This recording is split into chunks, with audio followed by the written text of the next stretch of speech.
Reborn to the week before the college entrance exam. I immediately dropped out of my dorm and fled to a scenic spot thousands of miles away, because in my past life, I'd already secured a spot at the top university. I should have been kicking back at home when my roommate Lin Meow Meow called saying she forgot her admission ticket in the dorm and asked me to bring it over. I was just trying to help by delivering it for her, but got stuck in terrible traffic, cost her half an hour, and made her miss the Chinese exam entirely. Lin Meow Meow had a meltdown and pinned all the blame on me. Just as I was about to argue back, her mother pointed at me and yelled, "Chunyu, you've already secured early admission. Why would you even come to school? You must have hidden my daughter's exam pass out of jealousy, afraid she'd get into a better university than you. If you didn't hide it, why would you send it? I'm going to expose you online later." I was not only cyberbullied, but also run over and killed by deranged netizens. I opened my eyes to find myself reborn 1 week before the college entrance exams. I returned to my dorm and started packing all my belongings. The dorm supervisor followed behind me, holding my checkout form. "Chunyu, are you sure you won't stay a few more days? The college entrance exams are just around the corner." I shook my head. "No need, Auntie. I've already secured my college admission through recommendation. There's nothing left for me to do here." I opened the wardrobe and started packing my clothes into the suitcase one by one. Both Lin Meow Meow and her mother were in the dorm room. Lin Meow Meow's mother looked at me and said, "Well, if it isn't our star student Chunyu, in such a hurry to leave after getting your guaranteed admission." I kept silent and continued tidying up my desk. She added, "Well, lucky people like you are different from our Meow Meow. She's aiming for Tsinghua or Peking University through real ability, so every minute counts." Lin Meow Meow, absorbed in her book at the desk, said without looking up, "Mom, stop talking. You're distracting me." Her mother immediately softened her tone. All right, I won't disturb you. Focus on your revision. These final days are crucial." I placed the last book into the box and zipped it shut with a sharp click. Lin Meow Meow jerked her head up. "Chunyu, must you be so loud? Can't you see I'm studying?" The dorm's energy was perfectly balanced until your racket threw everything off. I stared at her without responding. Her mother sprang to her feet, jabbing a finger at me. "Are you deaf? My daughter's taking the college entrance exam soon. This determines her entire future. You've already got your spot secured, so quit cluttering up the place and disrupting Meow Meow's luck." I stood my suitcase upright and said to the dorm supervisor, "I've packed all my things. Could you please check? I'm ready to complete the checkout process." The dorm supervisor nodded. "Sure, no problem." Lin Meow Meow's mother let out a cold snort. "Who are you trying to impress with that act? Get out of here. Don't take advantage of my daughter's good fortune." 2. Lin Meow Meow's mom stopped me. "Hold on." I stopped in my tracks and looked at her. "I need to check your bag." The dorm supervisor spoke up. "Ms. Lin, what's going on here?" "All of Chunyu's belongings are her own." Mrs. Lin ignored the supervisor, glaring at my suitcase. "Who knows if you've got sticky fingers? Our Meow Meow's taking the college entrance exam soon. Every pen on that desk, every review sheet by her bed matters. If you swiped something and ruined her focus, could you live with that?" Instead of getting angry, I laughed, pulling out my phone. I turned to the supervisor first. "You heard her. Mom, this parent's accusing me of theft." Then, I dialed my homeroom teacher's number. "Mr. Wang, this is Chunyu. I'm handling checkout procedures in dorm 302. And Lin Meow Meow's parents suspect I took their belongings. They're demanding to search my luggage to clear my name. Could you come over immediately as a witness?" After hanging up, I watched the shifting expression on Lin Meow Meow's mother's face. Why call a teacher? Guilty conscience. What's wrong with me checking your stuff? I turned on my phone's video recording, and the red recording indicator began blinking. "Mrs. Lin, I'm starting to record now. This isn't directed at you personally. It's just to clarify things and protect myself." Lin Meow Meow looked up from her book. "Mom, what are you doing? Can you please stop making a scene? I'm doing this for your own good. Better safe than sorry." Mrs. Lin's voice grew even louder. Soon, the homeroom teacher, Mr. Wang, arrived at the dormitory. What's going on? Chinyu. Lin Miao Miao's parents. The college entrance exams are right around the corner. What's all this fuss about? I pointed my phone camera at everyone and said, Mr. Wang, you're just in time. Lin Miao Miao's parents suspects I stole something from her and wants to search my luggage. I agree to the search, but I need you and the dorm supervisor to witness it, and the whole process must be recorded on video.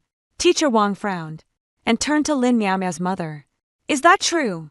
Lin Miao Miao's mother stiffened her neck. I'm just checking. Better safe than sorry. Who knows what's really going through her mind? She got into recommendation after all. Teacher Wang sighed. All right, Chinyu, since you agree, let's open it. Quick and clean. We shouldn't disrupt Lin Miao Miao's study time. I nodded and laid both large suitcases flat on the floor before unzipping them. Teacher Wang, dorm supervisor, and this parent, you may inspect now. Here are my clothes. These are my books, and these are my toiletries. I took out each item one by one and laid them on the ground. Lin Miao Miao's mother actually started rummaging through the items, picking up a pen. This pen, the dorm supervisor immediately replied. These are official exam pens issued by the school. Every senior gets a box. She picked up another notebook. This one.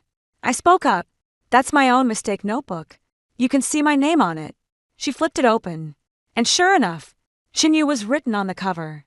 Undeterred, she rummaged through every single item I owned, not even sparing the tiny compartments in my makeup bag.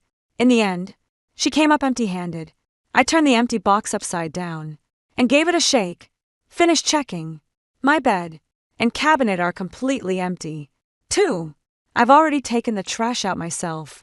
Anywhere else you need to inspect? Teacher Wang's face had darkened noticeably. That settles it. The facts prove to me you didn't take anything that didn't belong to her parent. Lin Miao Miao, you've made baseless accusations against a classmate. I insist you apologize to Chinyu. Lin Miao Miao's mother pursed her lips. Why should I apologize? I was just looking out for my daughter. If nothing's missing, then there's no need to make such a fuss. I ignored her, stopped recording, then opened our class WeChat group right in front of everyone and shared the complete video I'd just taken. I added a message. Classmates, I've officially completed my withdrawal procedures today. Before leaving, at the request of Lin Miao Miao's parent, Ms. Wang, and the dorm supervisor witnessed a full inspection of my personal belongings. The video proves I took nothing that wasn't mine. Wishing you all success in the college entrance exams. Message sent. Bye. Picked up my suitcase and nodded to Professor Wang and the dorm supervisor. Thank you for everything. I'll be going now. With that, I walked out of the dorm room without looking back. Free. I dragged my suitcase straight to the bullet train station. I bought a ticket to a coastal city in the south.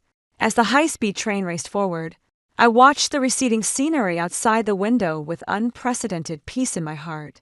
The suffocating school atmosphere, the faces of Lin Miao Miao and her mother, all faded away in this moment. After a few hours, I arrived at my destination. I booked an ocean view hotel and checked into the penthouse suite. As I opened the door, floor-to-ceiling windows revealed an endless expanse of blue ocean.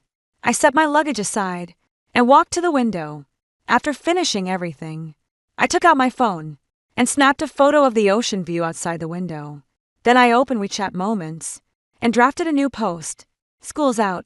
Early graduation trip for us early admits. I attached the picture of the sparkling blue sea. After hitting send, I tossed my phone onto the bed and headed for a hot shower. When I came out in my bathrobe, dozens of notifications had already piled up on my phone. Scrolling through, I saw my classmates' likes and comments flooding my Moments post. The brainiac gets an early vacation. So jealous. Chinyu, have a great time. Wow, this ocean view is stunning. Drop the location, please. I replied to each message with a smile. Scrolling down, I spotted Lin Miao Miao's comment. Once I become the top scholar, I'm heading to the Maldives. I glanced at the comment, chuckled, and scrolled past. Wherever she wants to go is none of my business. I put down my phone and headed to the hotel restaurant for a bite. Just then, my phone rang. I answered the phone. Hello, is this Chinyu? It's me. May I ask who's calling? I'm Li Jianhua from the Department of Physics at XX University. My heart skipped a beat. Academicien Li Jianhua. He is a leading figure in quantum physics in China, and also the academic leader of the major I was admitted to through the recommendation program. Good morning, Academician Li. May I ask what you need me for? My voice trembled slightly with excitement. Academician, Li let out a soft laugh. Chunyu, no need to be nervous. I've reviewed your recommendation materials and your physics competition paper. He paused, then added, well written and full of insight. Thank you. Professor, I called to ask you something. What are your plans for the future? I paused for a moment, wondering how to respond. My current plan is to build a solid foundation during my undergraduate studies, and then pursue further education. Excellent. Professor Li's voice brimmed with satisfaction. I'm leading a national-level research team, currently tackling a critical technological breakthrough. My breathing became instantly ragged. We're in need of fresh perspectives from young minds. Having reviewed your thesis, I find several of your insights particularly illuminating for our work. Therefore, I'd like to formally invite you to join my research team as an intern. I couldn't believe my ears. Professor Li, do you mean I can go now? Sure. After the college entrance exam. You can start right away. Of course. It'll take up your entire summer vacation. Would you be willing to do that? I do. Absolutely do. The words burst out of me almost before I could think. Great. It's settled then. My assistant will email you the enrollment details later. Chunyu, I'll see you at XX University. Thank you. Professor Li, I won't let you down. After hanging up, I clutched my phone and jumped around the room. I know, from this moment on, my life has completely veered off the path of my previous existence, hurtling toward a brand new future filled with hope. Lin Miao Miao is still wrestling with the college entrance exam, and I have already secured my ticket to the next level of academic excellence. For I was lost in joy when WeChat suddenly popped up a transfer notification. It's from my mom. I opened it. 5,000 yuan. Then came her voice message. Sweetheart, take good care of yourself out there. Don't skimp on food. Buy whatever you're craving. A warmth spread through my heart as I called my mom back. Mom, just checked into the hotel. All good here. That's good. That's good. My mom sounded happy on the other end. Teacher Wang just told us about Academician Li inviting you to join the team. Your dad and I are so proud of you. I smiled. Thank you. Too silly, child. We're your parents. No need for thanks. Mom continued. Your dad meant to call you, but something urgent came up at work. He asked me to tell you. Don't stress. Enjoy yourself, but also prepare well. Seize this opportunity. Got it, Mom. After hanging up, I noticed new messages in the class group chat. When I opened it, to my surprise, it was Lin Miao Miao's mom at ING me. Chinyu, you've already left campus, but you haven't settled the water and electricity bills for your dorm yet. I raised an eyebrow. Each student pays 100 yuan up front at the start of the semester for both water and electricity cards, and can top up when the balance runs out. In the final week before the college entrance exams, everyone is pushing hard, but water and electricity usage won't spike. Your card balance will definitely cover it. Another classmate named Zhang Yu replied to her auntie. It's the last week. There's definitely enough money in the card. Lin, Miao Miao's mom shot back.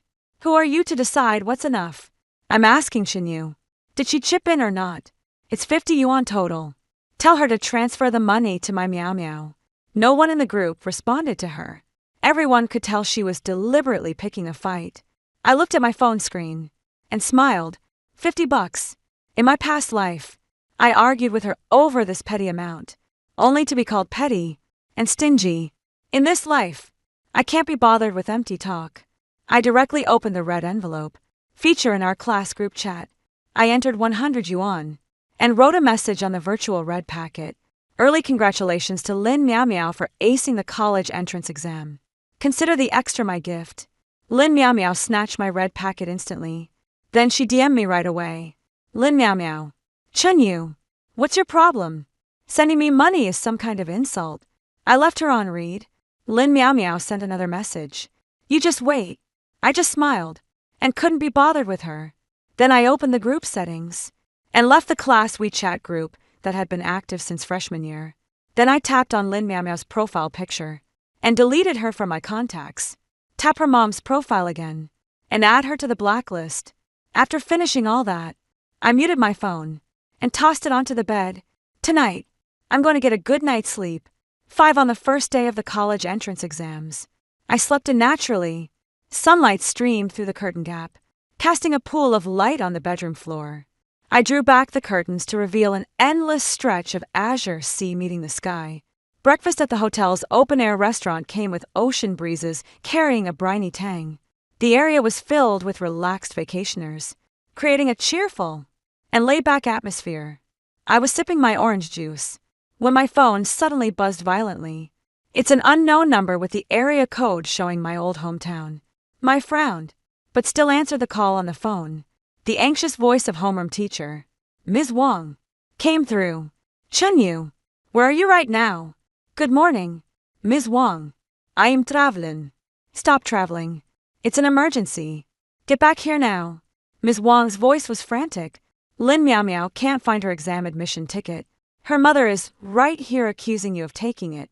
The moment has finally arrived.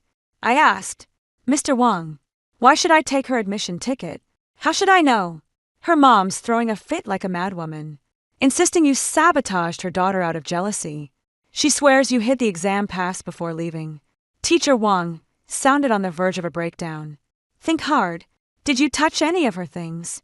When you left school? I let out a soft laugh. Mr. Wang, don't you remember? When I left school, you, the dorm supervisor, and Lin Miao Miao's mother personally inspected all my belongings. I never touched anything that wasn't mine in the dorm. There's video evidence of everything. Silence hung on the other end of the line. A few seconds later, an enraged roar erupted. Ginyu, you little where did you hide my Miao Miao's exam admission ticket? It was Lin Miao Miao's mother who snatched the teacher's phone. Get it here right now. Immediately. If you delay my Miao Miao's college entrance exam, I'll make you pay. I pulled the phone away from my ear a bit, waiting for her to finish screaming. Then, I said slowly, Auntie, are you out of your mind? First, I'm thousands of kilometers away from the school. Even if I wanted to deliver it, I don't have wings. I paused before continuing. Second point, weren't the exam permits still pending on my last day at school? How could I possibly have obtained a non-existent permit a week early, then hidden it? The line went dead. My question seemed to short-circuit her brain. After a long silence, she finally shrieked, I don't care. It was you. Not coming back now. Ha! Fine. You'll see. I'll ruin your reputation. I'll make sure you never hold your head up again. The exam hall closes for entry in less than an hour and a half. You'd reminded her. You'd have better luck digging through the trash than wasting time threatening me. What do you mean? Literal meaning? You're always rummaging through things. Aren't you? Maybe you accidentally threw it away with the trash. After saying that, I didn't give her a chance to speak, hung up the phone, and then blocked the number. With that done, I picked up my knife and fork and continued cutting into the sunny side-up eggs on my plate. The morning sun was perfect, the ocean view breathtaking, and breakfast tasted divine. As for that 1,000 miles away, what's it to me? Their hysterics only served to prove how absolutely right my decision was. 6. I set down my silverware, and right on cue, the hotel waiter approached to refill my glass with lemon water. The phone screen on the table lit up briefly. A social media notification. Hashtag Top Gaoko candidates exam permit allegedly stolen by pre-admitted student. I clicked in, and they were live streaming in the footage. Lin Miao Miao's mother collapses at the exam hall entrance, wailing hysterically at the camera. This is outrageous. My daughter studied her heart out for over a decade, and some privileged student stole her exam admission ticket out of sheer jealousy. Her face was a mess of snot and tears, and she pounded her chest in anguish. That Chenyu, she's already got early admission, and she came back to school just to sabotage my Miao Miao. How heartless! Someone please tell me I'm right about this. Off camera, some were egging her on. Others were comforting her while a few held up their phones recording. The comment stream was flooding by. Seriously, An early admit student being this vicious. How tragic. A decade of hard work gone to waste just like that. Don't rush to take sides yet. Let's wait for the truth to come out. I stared at the screen expressionless. My phone vibrated again. Still Professor Wong calling. I didn't answer. He persisted, dialing again and again. When the call finally went through, I cut in before he could speak. Professor Wong, you caught the live stream too. His voice was utterly drained. Chunyu, don't take it personally. She's completely out of control right now. Insisted I call you. Told you to book a flight and come back immediately. What are you coming back for? I cut him off to kneel and beg for her forgiveness. She said she could get in touch with the media, with the Education Bureau. She could ruin your recommendation for admission. UIC. I hung up the phone. I logged into my social media account. The latest post was flooded with thousands of vile comments. You scheming, give back their exam admission ticket. Come out and apologize. The school should investigate thoroughly and revoke the scum's guaranteed admission. I calmly watched these curses. Then I began to act. First step, I uploaded the complete video file. Video title: full recording of my move-out day. The footage documents everything from packing my last box to moving all belongings out of the dormitory. Crystal clear visuals with excellent audio quality. Every detail is captured from Mrs. Lynn Snyder remarks. Professor Wong's mediating sighs to the dorm supervisor silently witnessing it all. At the end of the video, I face the camera and say clearly, this is Chunyu. Today, I am clearing out all my personal belongings and leaving the school. Everything in the dormitory is no longer my responsibility. Video upload complete. Step 2. I posted my second update. It's simple, just a screenshot of a calendar. I've circled 2 dates in red. One is my departure date from school, and the other is the date when the school issues the admission tickets. Below is a line of text. I left school before the exam permits were issued. So, tell me, how exactly am I supposed to use superpowers to steal Lin Miao Miao's test pass? After finishing those 2 tasks, I stopped checking the internet. I got up from the beach chair, changed into my swimsuit, and walked toward the azure sea. The water was refreshingly cool, just the right temperature. I swam a lap in the ocean, showered off, and settled back into my chair. My phone showed dozens of missed calls, all of which I ignored. When I opened social media, public opinion had completely flipped. Holy plot twist. This video evidence is absolutely damning. That woman rummaged through everything herself, and now she's playing victim. How shameless can you get? The timeline doesn't add up. Is this mom lying or just out of her mind? My heart goes out to the top student. They've got a rabid dog on their tail. In Lin Miao Miao's mother's livestream, the comments had turned into accusations and mockery. Ma'am, we've seen the video. Care to explain? Did your daughter's exam permit grow legs and run off to the future for Chunyu to steal? Stop crying and check the trash bin. You might find a pleasant surprise. I chuckled, but that wasn't enough. I dialed 110, China's emergency number.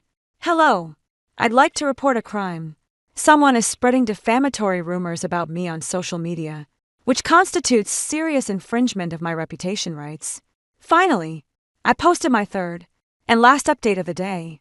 Police report filed. The internet isn't a lawless space. Everyone, enjoy the ocean view. Have a pleasant trip. 7. The police acted faster than I expected. That same afternoon, I got a call from the local police station. They informed me that police from my hometown had already stepped in. Colleagues at the exam hall entrance located Lin Miao Miao's mother causing a scene and escorted her away for questioning. Meanwhile, another police unit arrived at our school dormitory. They discovered a crumpled-up workbook in the dorm trash can. Flipping through the pages, they found Lin Miao Miao's exam admission ticket neatly tucked inside. When I finally found my admission ticket, there were less than 30 minutes left before the morning exam session ended. Lin Miao Miao was disqualified from the first exam for arriving over 15 minutes late. The news was told to me by Teacher Wong through WeChat. His tone was filled with helplessness and exhaustion. Chunyu, it's finally over. For Lin Miao Miao, it might just be the beginning. I replied. He sent a sighing emoji. Her mother got 15 days administrative detention for false police reporting. provoking trouble, and online defamation. Lin Meow Meow. She completely broke down on the spot and is now hospitalized. I didn't reply. These outcomes were well within my expectations. You reap what you sow. Today's meltdown was the bitter fruit of Lin Meow Meow and her mother's own making. In my previous life, they forced it down my throat. In this life, I simply let them taste the flavor they brewed themselves. I closed the chat window with Teacher Wang. I noticed that a few of my posts have already topped the trending charts. Hashtag textbookstylerdalayatution by recommended students. Hashtag how to shut Samiona up with evidence. Hashtag heartbroken fortune you. Hashtag my personal account followers skyrocketed from a few hundred classmates I knew to hundreds of thousands. The comment section is full of praise. Damn, that's epic. This genius move just won over a ton of fans. Clear logic, solid evidence, and unwavering composure. That's the mark of a true academic ace. That mom is truly refreshingly stupid. She's ruined her daughter's future all by herself. I flipped through a few pages and turned off my phone. Everything was settled. What comes next is my new chapter. I changed clothes, put on sunglasses, and booked a sailboat at the hotel front desk. I'm going to sea. The sea breeze blows gently, and the sun shines perfectly. The sailboat carved a trail of white foam across the sea. Lying on the bow deck, gazing at the blue sky and white clouds, I felt a sense of relaxation like never before. In the evening, I returned to the hotel. I noticed that academician sent me a message. Chunyu, I saw today's news. You handled it well. In pursuing knowledge, protecting yourself comes first. Looking forward to your arrival. A warmth spread through my heart as I replied, Thank you, teacher. I set down my phone and walked to the floor-to-ceiling window. On the distant horizon, the setting sun slowly dipped below the sea, painting the entire sky in brilliant shades of tangerine. A new day is about to dawn, and I stand ready to embrace the light meant for me. The online controversy has completely died down.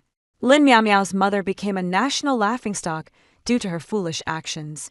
Rumor has it she came out of detention acting a bit off her rocker. She went around wailing to everyone that her daughter's future was ruined. And it was all my fault. But this time, no one believed her anymore. Lin Meow Meow dropped out of school. She didn't complete the remaining college entrance exams. It said she couldn't bear the overwhelming public pressure, and completely broke down. Later, she was spotted at a mental health clinic. These messages were passed to me intermittently by former classmates. Just looking. No comments.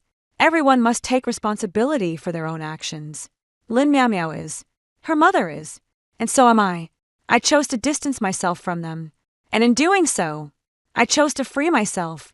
After the college entrance exams ended, I arrived in the city where my university was located. Academician personally sent one of his doctoral students to pick me up at the airport. His name is Zhou Ming, a bespectacled upperclassman who carries himself with quiet refinement. You must be Chen Yu. Right. I'm Zhou Ming. The professor asked me to come pick you up. He helped me load the luggage into the car and kept me company with conversation while driving. The teacher's been talking about you nonstop. Says we've landed a real gem this year. I felt a bit embarrassed. You're too kind. Senior. I'll be counting on your guidance in the future. Don't be shy. We're all family in this lab. The car pulled into the university campus. This prestigious university exudes an air of solemnity and timeless elegance. Zhou Ming escorted me to the dormitory building. Junior, get settled in first. I'll pick you up at 9 o'clock tomorrow morning to meet the professor. Got it. Thanks. Senior. The dorm is a double room, but my roommate hasn't arrived yet. I tidied up the bed and desk a bit. Then I took out my phone and made a video call to my parents. Mom, Dad, I've arrived at school. On the screen, Mom and Dad's faces lit up with joy. You're here. That's all that matters. If you need anything, just go buy it. Don't worry about saving money. You got it. Take good care of yourself there. And get along well with your teachers and classmates. We talked for a long time, hanging up the phone. My heart felt warm. In this lifetime, I have a loving family and a bright future ahead. I won't let anyone ruin this again. Early the next morning, Zhou Ming picked me up right on time. We walked across the campus and arrived in front of a freestanding laboratory building. "We're here. This is our National Key Laboratory," said Zhou Ming. I looked up at the solemn and majestic building. "This is where I'll be pouring my heart and soul into for the years to come. Academically's office is on the 3rd floor." Zhou Ming knocked on the door. "Come in." We stepped inside and saw a sprightly elderly man. His hair was silver, but his eyes sparkled with vitality. This was Academically. "Professor, Chen Yu is here." Academically set down his pen and looked up at me. A warm smile appeared on his face. "Welcome, Chen Yu." Story 2. I'm a top-tier post-nanny. "Mara, this is our home. We'll be troubling you for the next month." Seeing how exhausted the new mom was, I coached the dad with positive reinforcement to be more hands-on with childcare. The familiar voice snapped me back to reality, but the mom misinterpreted it as me trying to outshine her and undermine her relationship with her husband. My head jerked up to see Alicia's flawlessly made-up face wearing that insincerely warm smile. When I was teaching her husband how to change diapers, she stabbed me multiple times in rage. I glanced around. "You're just a postpartum nanny. How dare you bully me and steal my husband and baby?" This is Alicia's foyer, their wedding portrait hanging on the wall. That unforgettable imported stroller parked beside the shoe cabinet. When I opened my eyes again, I traveled back to my first day working as Alicia's postpartum caregiver. Everything remained exactly as I remembered from my first visit. 1. I've been reborn. I'll never forget how that knife felt plunging into my abdomen back to the day when all the tragedies began. I see metal slice through flesh, sending white-hot pain coursing through my body like lightning. "Mara, are you okay?" Alicia waved her hand in front of my eyes, her gaze flickering with impatience. I looked down to see Alicia's manicured hands gripping a fruit knife, plunging it into my body once, twice, 3 times. I quickly composed myself, forcing a professional smile. "I'm Mifine. Miss Alicia." Just spaced out for a moment. "You're just a postpartum nanny. How dare you bully me and steal my husband and baby?"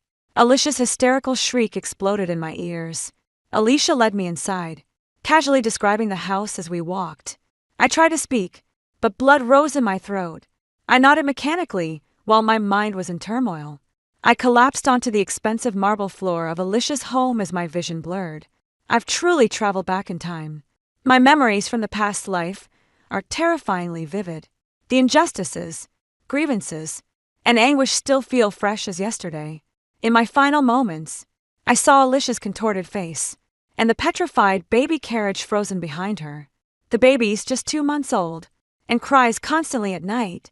My husband's swamped with work and can't help much, Alicia said, her eyes slightly reddened with that delicate, pitiable look. Me, a top-tier maternity nurse, murdered by the lady of the house for teaching her husband how to change diapers in my past life. That exact demeanor of hers got to me. I voluntarily took on extra work and patiently taught her husband, Evan, all sorts of parenting tricks. What a tragic farce of an ending. My heart ached seeing her postpartum frailty, so I moved heaven and earth to lighten her load, even at the cost of my own rest. As consciousness faded, my heart brimmed with injustice. And what did it get me? Nothing but suspicion and violence. My heart aches for that new mom nursing around the clock. I just wanted to encourage her husband to be more involved through positive reinforcement. "I understand." I nodded calmly, no longer responding with my previous life's enthusiasm. "I'll provide professional services strictly according to the contract."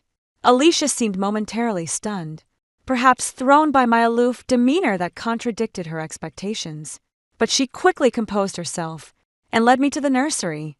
My heart softened momentarily at the sight of that tiny life sleeping peacefully in the crib. In my past life, I genuinely cherished this child as my own, but now I remind myself to keep my distance.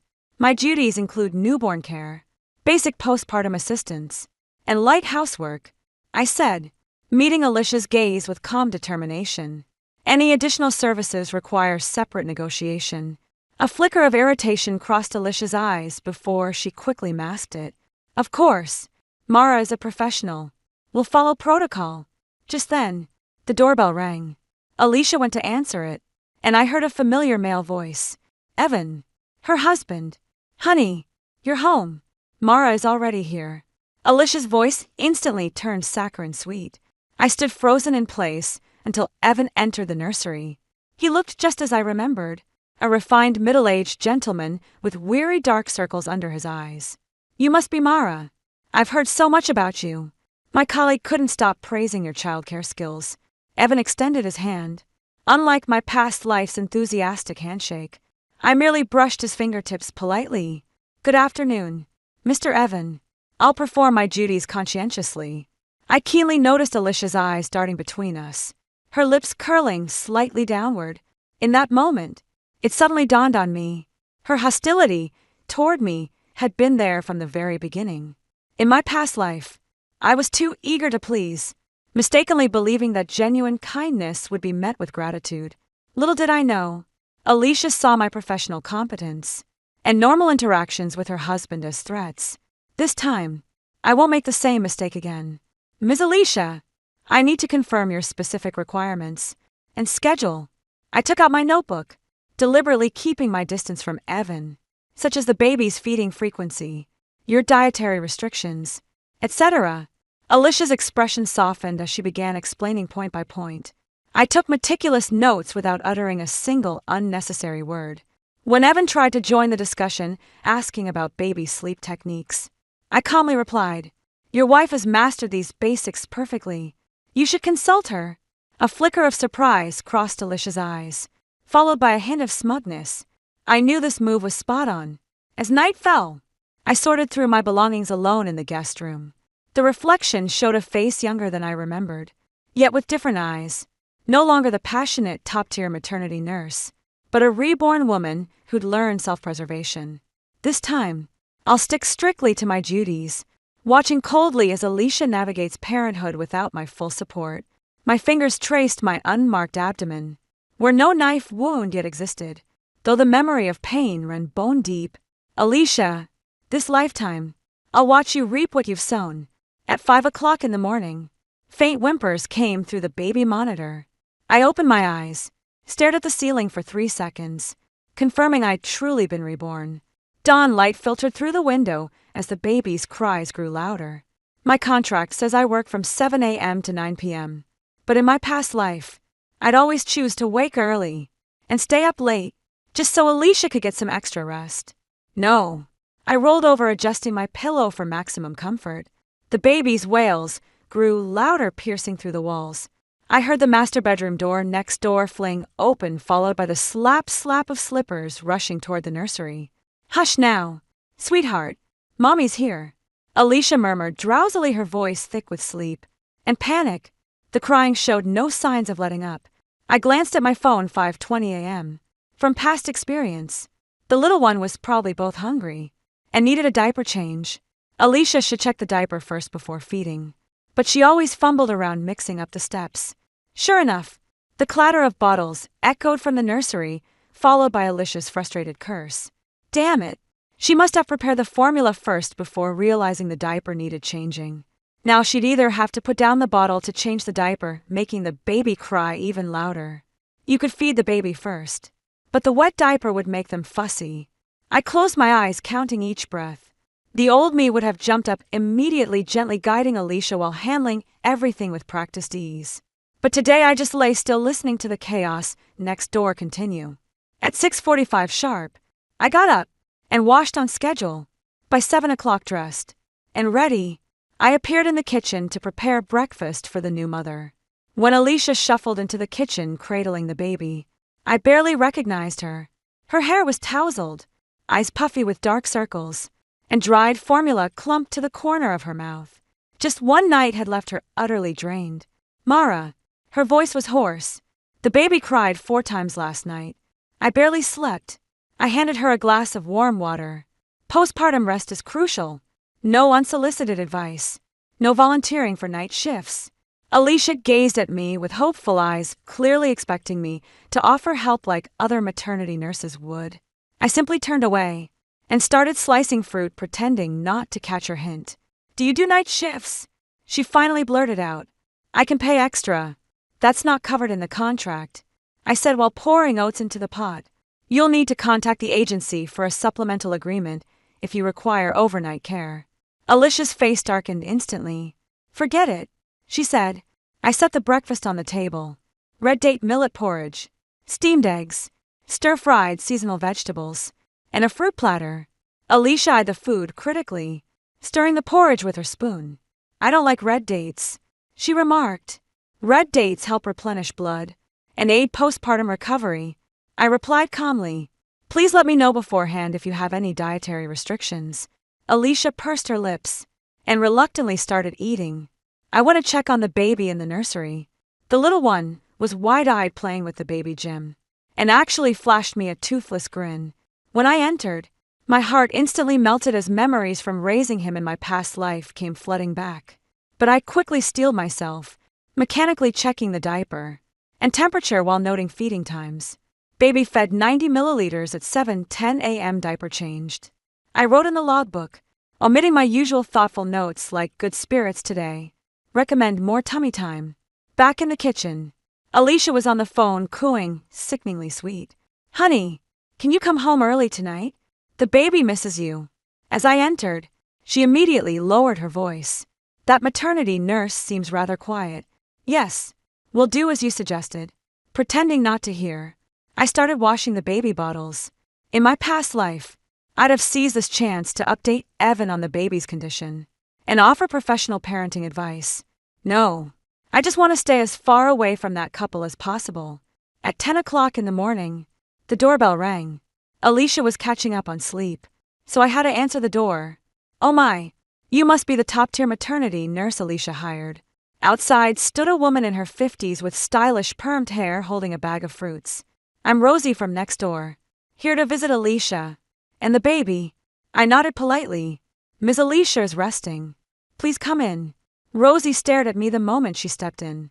My daughter had a baby last month, and the postpartum nanny we hired couldn't even change diapers properly. I heard Alicia hired a top-tier nanny. Costs $30,000 a month. I didn't respond, simply guiding her to the living room before going to make tea. Alicia, Rosie's here to see you. I knocked on the master bedroom door. Alicia stumbled out bleary-eyed and forced a smile at Rosie. Morning, Rosie. Goodness, you look exhausted, Rosie exclaimed dramatically. Even with a top-tier maternity nurse, my daughter's nanny wasn't half as good, but at least she could sleep through the night. Alicia's face instantly darkened. I set down my teacup and tactfully retreated to the nursery. Through the door, I heard Rosie continue. Mrs. Karen hired a top-tier postpartum nanny, too. She looks absolutely radiant.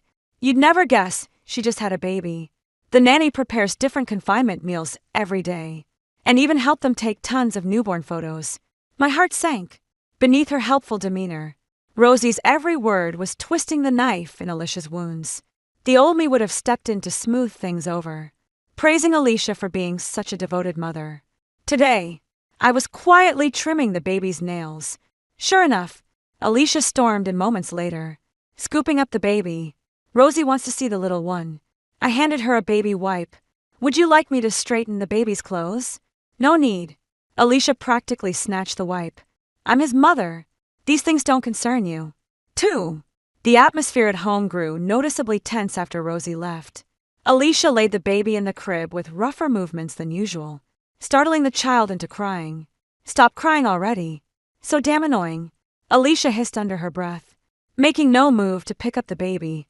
My fingers trembled slightly as professional instinct urged me to step forward and soothe, but reason held me back. This wasn't my child, and Alicia needed to face motherhood on her own. In the end, Alicia did pick up the baby, but her rough handling only made the crying worse. Maybe try gently patting her back. I finally blurted out in a hushed tone. I know how to soothe a baby.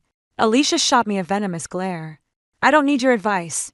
That afternoon, while Alicia was putting the baby down for a nap, I went through my luggage. Sure enough, there were signs of tampering. My skincare products were misplaced, and someone had gone through my underwear. I'd noticed this happening in my past life, too, but I'd assumed it was the cleaning lady, and now it's clear it had to be Alicia. I unlocked my phone to check for signs of snooping. Sure enough, the photo album's last access time stamp showed activity after I'd gone to bed. I smirked bitterly. Alicia had clearly marked me as her imaginary rival. Evan came home during dinner. He rushed straight to the nursery upon entering, emerging with a frown. The baby's got diaper rash. Alicia immediately shot me an accusatory look. The old me would have launched into explanations about diaper rash causes and treatments, but now I simply said, apply some diaper cream. How did this rash happen? Evan pressed. Were the diapers not changed often enough? I turned to Alicia. You can ask him as Alicia. She's been the primary caregiver during daytime hours. Alicia's face instantly darkened. Mara, what are you implying? I changed diapers religiously. I meant no offense. I replied calmly, just stating I'd already noticed diaper rash when taking over and performed basic treatment. Evan looked between us in confusion as the air grew uncomfortably tense. Finally, he sighed and said, never mind, just be more careful next time. After dinner, I was off duty according to the contract, but in my past life, I always voluntarily helped with chores and babysat to give Alicia and her husband some quality time together. Tonight, I went straight back to the guest room, locked the door, and started searching for other maternity nurse job openings, having resolved to stick to my own responsibilities in this life. I'd better start planning for next month. With my qualifications, finding a new job shouldn't be hard. Outside the door, the baby started crying again, accompanied by Alicia's impatient shushing and Evan's clumsy attempts to help. I put on my headphones and pulled up a parenting lecture video. This time, I won't cross the line by even half a step. A baby's wail pierced the silence at 3:17 a.m. I opened my eyes and stared at the ceiling, counting 10 silent seconds. The crying showed no sign of stopping, only growing more frantic. Experience tells me this isn't just hunger or a diaper. It's colic. The master bedroom door flew open as Alicia stumbled toward the nursery, her flip-flops slapping impatiently against the floor. What now? I just fed you. Alicia's voice came out hoarse and brittle. I rolled over and buried my head under the pillow. In my past life, I would have jumped out of bed immediately, expertly massaging the baby to relieve gas, applying warm compresses to its tummy, then explaining colic causes and remedies to Alicia. But this time, I just lay there with closed eyes, listening to the ongoing chaos next door of the wailing grocer thriller, like a dull knife sawing through my nerves. Then came Evan's muffled grumbling and Alicia's hysterical retorts. The final crash sounded like a toy being slammed violently against the floor. I can't take this anymore. Alicia's shriek drowned out even the child's wailing. I took a deep breath and checked my phone. 3:46 a.m.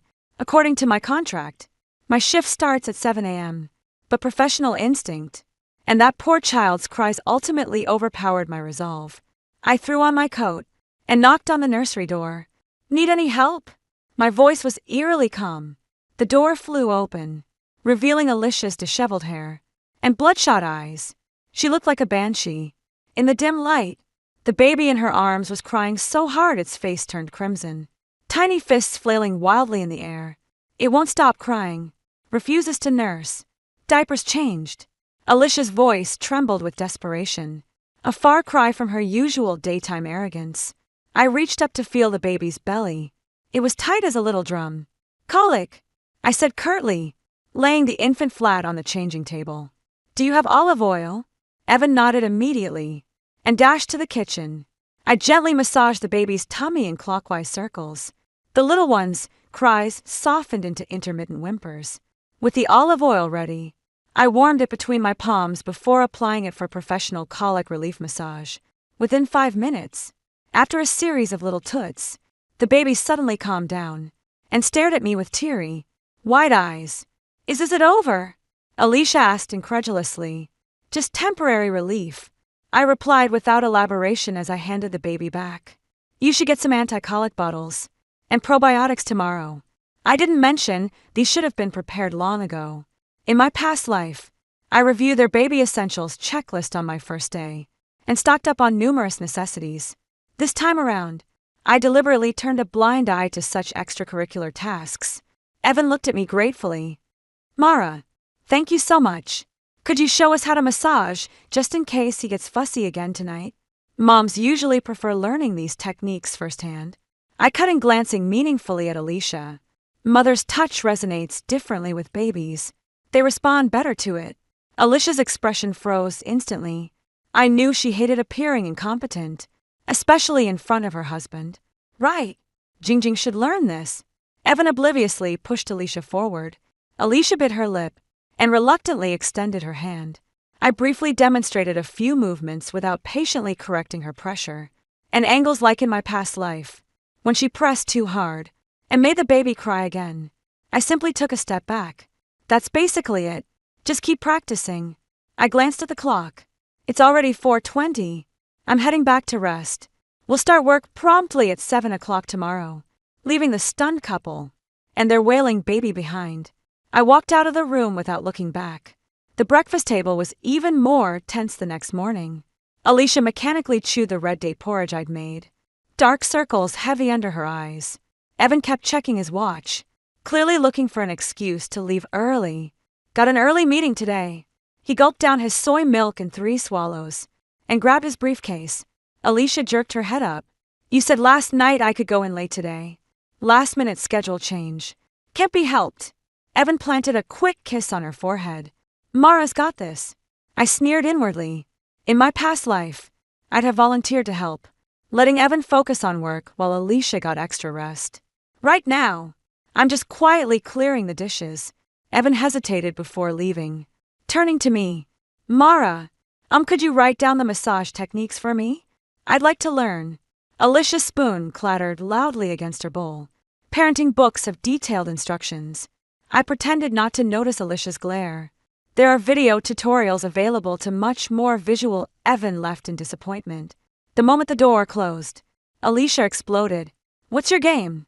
Trying to make me look incompetent in front of my husband. I put down the rag and met her.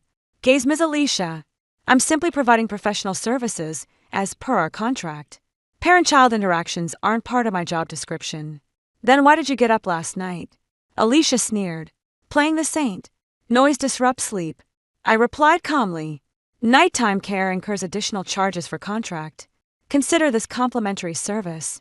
Alicia's expression shifted through several emotions before settling on a disdainful snort. She jerked upright, her chair screeching across the floor. I'm catching up on sleep. You handle the baby. She tossed over her shoulder before storming out. I exhaled quietly and headed to the nursery to check. The baby was fast asleep with rosy cheeks. I noticed a premium diaper rash cream with English-only labeling had appeared on the changing table. Seems Alicia pulled an all-nighter ordering professional gear online to save face. The baby woke up at 10 a.m. I followed the routine diaper change, fed the baby, and recorded the time and amount. Just as I was about to put the baby back in the crib, I noticed several red rashes on his bottom. Diaper rash. In my past life, I would have immediately initiated full care procedures and explained to Alicia that this was caused by unsuitable diaper materials, recommending a brand switch. Just applied some diaper cream and noted mild diaper rash. Treated. Alicia slept till noon, frowned at the logbook, and asked, Baby's got diaper rash. Already put on diaper cream. I replied curtly, What caused it? She pressed with accusatory tone. Were you late changing diapers? All diaper changes are logged in the notebook. I pointed at the wall clock. This is my lunch break now. Feel free to check the surveillance footage if you have any concerns. The Alicia has installed cameras in common areas to monitor the postpartum caregiver's work. In my past life, I'd have found this offensive, but now I see it as convenient protection against false accusations. That afternoon, I went about my usual routine preparing postnatal meals and baby supplies. Alicia stayed hidden in the master bedroom until Evan came home from work. To my surprise, Evan returned unusually early today, carrying a copy of the complete guide to newborn care. Mara, I bought a book. He excitedly showed me. Could you help me pick out the most useful tips? I caught sight of Alicia lurking in the hallway shadows, her eyes dark and brooding. It's great that Mr. Evan is eager to learn, I said loudly enough for Alicia to hear. But it'd be even better if you studied together. With your wife. That way you'll be on the same page, which is healthier for the baby. Evan scratched his head. Jingjing doesn't have the patience for reading. Maybe you could just show us. Honey, Alicia suddenly appeared linking arms with Evan. I was just thinking about learning how to bathe the baby. Will you practice with me? Evan nodded enthusiastically, completely missing the triumphant glint in his wife's eyes. I tactfully retreated to the kitchen to prepare dinner, listening to the couple's fumbling attempts and the baby's startled cries from the bathroom. During dinner, Alicia was unusually quiet while Evan rambled on about parenting tips from books, completely oblivious to his wife's darkening expression. The book says we can start sleep training at 3 months. Smack! Alicia slammed her chopsticks on the table. Books this, books that. Why don't you just marry your damn books then? Evan froze. I was just trying to help. Help! Alicia sneered. Do you know how little sleep I get? Have you any idea how excruciating cracked nipples are? All you do is read books. And ask the nanny. What do you take me for? I quietly slipped out of the dining room. In my past life, I'd have kindly mediated and taught Evan how to empathize with postpartum emotions. This argument is exactly what I wanted to see. Back in the guest room, I locked the door and took out my phone. There was a name in my contacts. Mrs. Karen, a reasonable client I'd served in my previous life. Her due date was in 2 months. Hello, Mrs. Karen. This is Mara. I whispered. I heard you're looking for a postpartum doula. My current contract ends this month. After hanging up, I felt noticeably relieved. With this backup job lined up, I wouldn't have to worry about being left high and dry after finishing with Alicia. Just as I was about to turn off my phone, a WeChat notification popped up.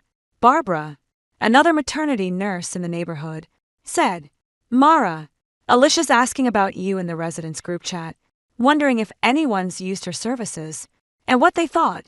I scoffed and replied, let her ask. Putting down my phone, I noticed shadows shifting under the door. Someone was eavesdropping outside. I deliberately yawned loudly before turning off the lights to feign sleep. The shadow lingered for a moment before finally fading away. In the darkness, a cold smirk curled at the corner of my lips. Alicia, this is only the beginning. At 2:08 a.m., the baby monitor picked up the first whimper. I opened my eyes, but didn't move. The crying quickly escalated into sharp, frantic wails, like a power drill boring into my temples. The master bedroom door flew open as Alicia stumbled toward the nursery, muttering obscenities under her breath. Not again. Give it a rest. I rolled over and buried my head under the pillow. The old me would have jumped up immediately, soothing the colicky baby with professional techniques while patiently guiding Alicia through it. But now, I just tap my phone awake. Still 4 hours until my shift starts. The baby's whimpers escalated into ear-splitting shrieks. Then came Alicia's hysterical scream. Shut up! I said shut your mouth. A dull thud sent my heart lurching into my throat. Professional instinct launched me upright from bed, but reason pinned me back down. Not my child, I kept reminding myself. Alicia wouldn't actually harm her own flesh and blood. Probably. The crying stopped abruptly, followed by Alicia's panicked murmuring. It's okay. It's okay. Mommy didn't mean to. I slipped out of bed quietly and pressed my ear against the door. After some rustling sounds, the baby's cries started again, much weaker now, interspersed with frightened whimpers. Evan, are you dead? Get up and help! Alicia shrieked. A muffled male voice responded, followed by heavy footsteps. Evan was finally jolted awake. Do you even know how to be a mother? Evan snapped with uncharacteristic anger. The baby's been crying like this, and you're just ignoring it. Ignoring it? Alicia's voice shot up sharply. You sleep like a log every night, and have the nerve to criticize me. Their argument grew louder, completely drowning out the baby's faint whimpers. Taking a deep breath, I pushed the door open and stepped out. The nursery door stood wide open, revealing Alicia and Evan locked in a glaring standoff. On the crib, the baby wailed with a flushed face, tiny fists flailing helplessly in the air. Need any help? I asked from the doorway, my voice eerily calm. 3 pairs of eyes locked onto me, Alicia's burning with fury and shame. Evan's face twisted in discomfort, while the infant stretched out his tiny hand toward me, as if recognizing I was his only lifeline. No need. Alicia snatched up the child roughly. We can handle this ourselves. The baby's cries intensified, his little face turning purple with distress. Evan stepped forward anxiously. Mara, could you please check if the baby's sick? Alicia shot her husband a glare before reluctantly handing the child to me. The little one quieted down slightly in my arms, sniffling as he rested his head on my shoulder. I felt his forehead, warm to the touch, but no fever. Gentle abdominal pressure revealed no noticeable bloating. The final check showed a thoroughly soaked diaper. Its edges had even caused red friction marks. Time for a diaper change, I said curtly, placing the baby back on the changing table. A flicker of embarrassment crossed Alicia's face. I just changed it 3 hours ago. Nighttime urination requires more frequent changes, I explained while professionally securing a fresh diaper. Especially with these budget brands. Their absorption is terrible. Evan frowned. Cheap. I bought the most expensive ones. Labels can be faked. I pointed at the blurry print on the diaper. Better get these from proper stores. Alicia's face darkened. My past self would have hinted subtly to spare her dignity right now. I'm just stating the facts. The baby settled down quickly after the diaper change. I put him back in the crib and was about to leave. Mara Evan stopped me. Could you teach us how to spot fake diapers? Alicia suddenly cut in. Just look it up online. Why bother Mara in the middle of the night? She nudged Evan toward the door. Go get some sleep. Evan was reluctantly shoved out of the room. And back in the guest room, I checked my phone. 3:17 a.m., unable to fall back asleep after being disturbed. I booted up my laptop and started organizing work logs. My past self wouldn't have nickel and dimed like this. But now I document every extra minute worked just in case Alicia tries to pick fights at precisely 7 o'clock in the morning. I showed up in the kitchen to start breakfast prep. Evan was uncharacteristically up early, staring blankly at the dining table with dark circles under his eyes. Is Miss Alicia still asleep? I asked, casually ladling the millet porridge into bowls. Evan nodded, then suddenly lowered his voice. Mara, I've got a question. Do all new mothers act like this? Like what? I pretended not to understand. Well, he chose his words carefully, being emotionally volatile. Impatient with the baby, I set the fried egg before him and said calmly, postpartum depression is common, but child abuse is illegal. Evan turned pale instantly. Abuse? Jing wouldn't go that far. I didn't say anything. I turned to chop some fruit. You might want to pay more attention to your wife's mental health. Evan fell silent, mechanically eating his breakfast. As we were finishing the meal, he suddenly asked, Mara, when your contract ends, would you consider renewing? I can offer more money. My knife hesitated mid-cut.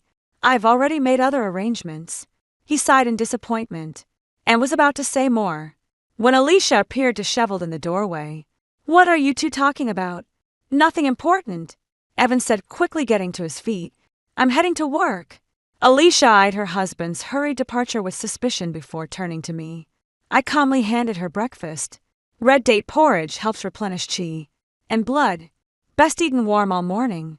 Alicia remained unusually quiet, mechanically nursing the baby and changing diapers before retreating to the master bedroom. I happily embraced the peace, focusing entirely on tending to the infant. The little one was extra clingy today, crying the moment I put them down at noon. The doorbell suddenly rang. Alicia bolted out of the bedroom like she'd been shocked. Don't open the door. Too late. I'd already opened it. A meticulously dressed woman in her 60s stood at the door, her features bearing a striking resemblance to Alicia. Mom. Alicia's voice instantly dropped an octave. The elderly woman's sharp gaze took you long enough to answer. What shady business were you up to? Alicia hung her head like a scolded schoolgirl. The baby just fell asleep. So, this is the premium maternity nurse you spend a fortune on. The elderly woman, clearly Alicia's mother, looked me up and down. Doesn't seem like much. I smiled and nodded politely. Hello, I'm Mara. My tone struck the perfect professional balance. Neither warm nor cold. The woman marched into the living room and tossed her handbag onto the couch. Let me see the baby. I handed over the infant. She roughly inspected the child's limbs and head before frowning. Why is he so thin? Haven't you been feeding him properly? Fed according to standard measurements. I replied calmly. Diaper rash. The old lady's voice shot up when she noticed the red spots on the baby's bottom. How have you been caring for this child? Alicia hurried to explain. It's the diaper quality issue. We've already excuses. The old woman cut her off. I never had these problems raising you. Young people these days can't handle the slightest hardship. I quietly retreated to the kitchen to prepare lunch. Through the half-open door, I could hear the old woman continuing to scold Alicia. The house is such a mess. What have you been doing all day? Even with a maternity nurse. How can it be this filthy? Alicia murmured something in defense. But her mother quickly cut her off. And where's your husband? Shouldn't he be at work at this hour? He's at the office. All you care about is work. Can't even look after your own child. The old woman's voice dripped with contempt. And you can't even keep your husband in line. What a waste raising you all these years. The plate trembled slightly in my hands. In my past life, I'd have stepped in to smooth things over, praising Alicia as a wonderful mother. Today, I just kept chopping vegetables calmly, letting those cutting words stab at Alicia like knives. At lunch, the old lady nitpicked every dish. The soup's too salty. The vegetables are overcooked. And you call this postpartum cuisine? I responded with a smile. We can adjust the seasoning to your preference. Alicia kept her head down, silently pushing food around her plate. The old woman suddenly turned to her. Where's your mother-in-law? Why isn't she helping out? She's not well. Alicia's voice was barely audible. Always playing sick. The old woman sneered. I told you you'd marry the wrong man. Believe me now. Alicia's chopsticks hovered midair. Her eyes rimmed red.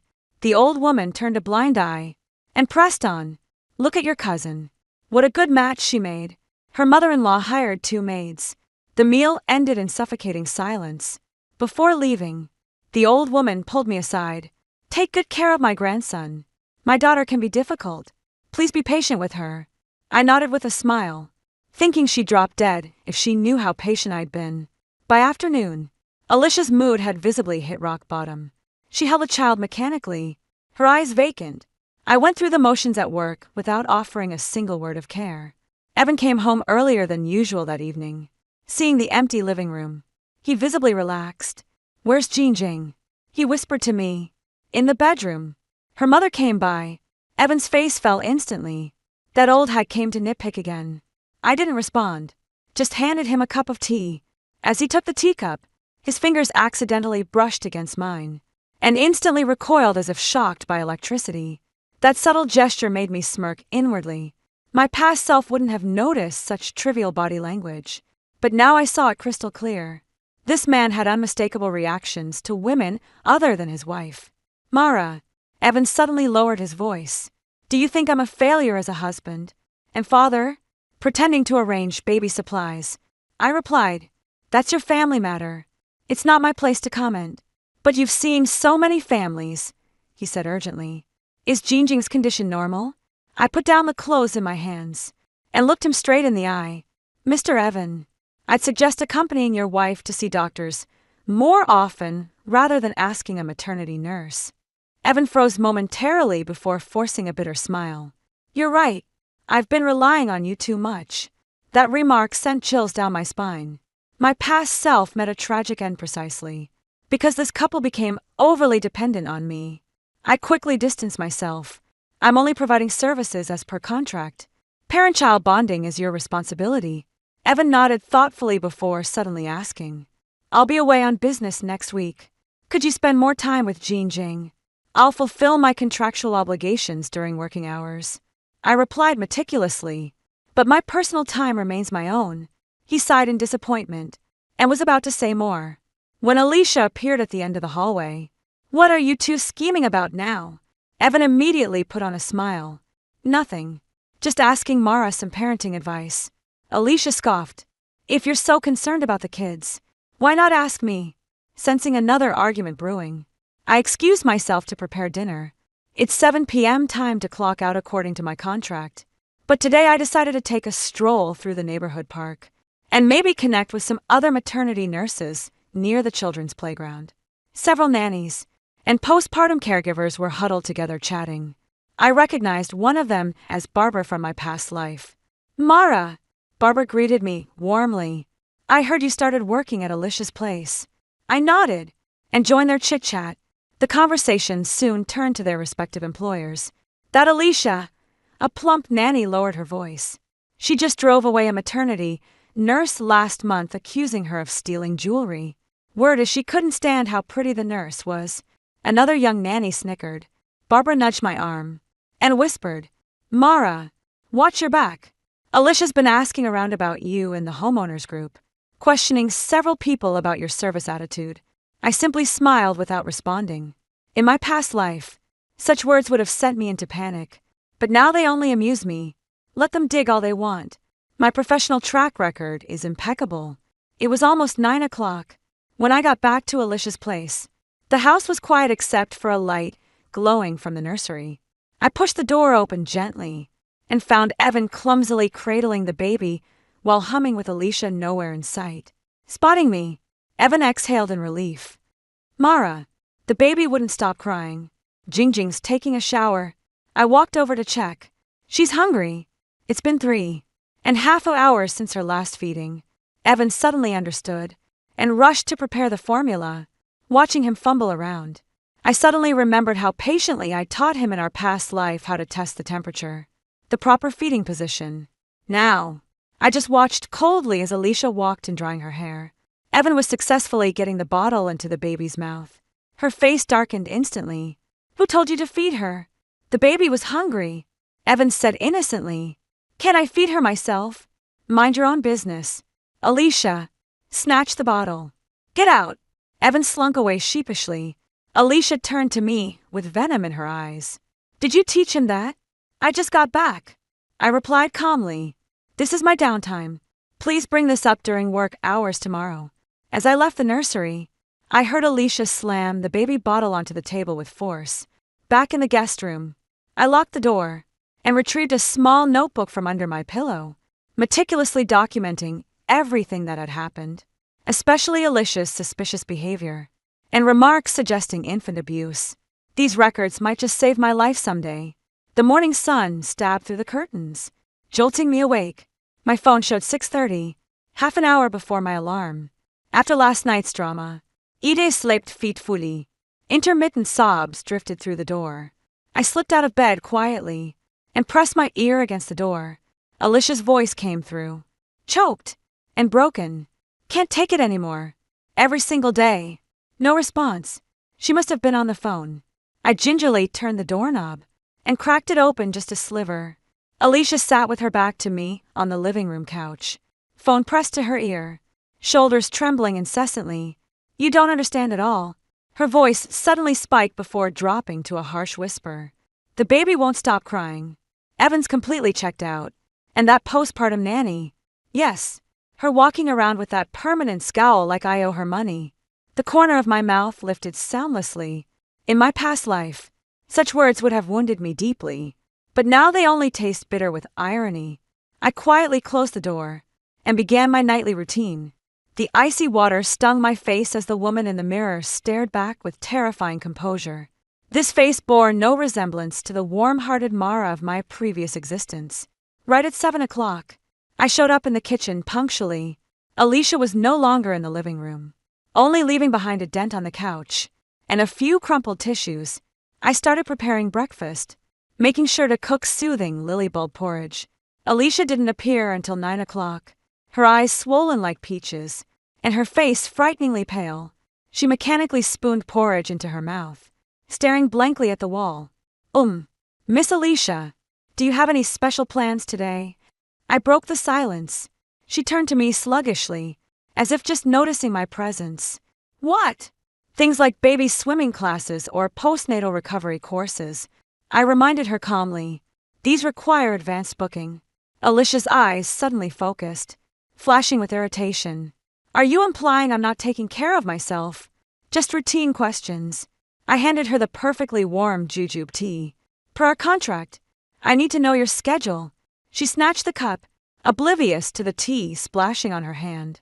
I'm not going anywhere today. Happy now? I nodded and turned toward the nursery. The baby was already awake, quietly playing with the crib mobile. When he saw me enter, he grinned his toothless smile and waved his tiny hands and feet excitedly. My heart softened for a moment, but quickly hardened again. This wasn't my child, and I shouldn't get emotionally attached.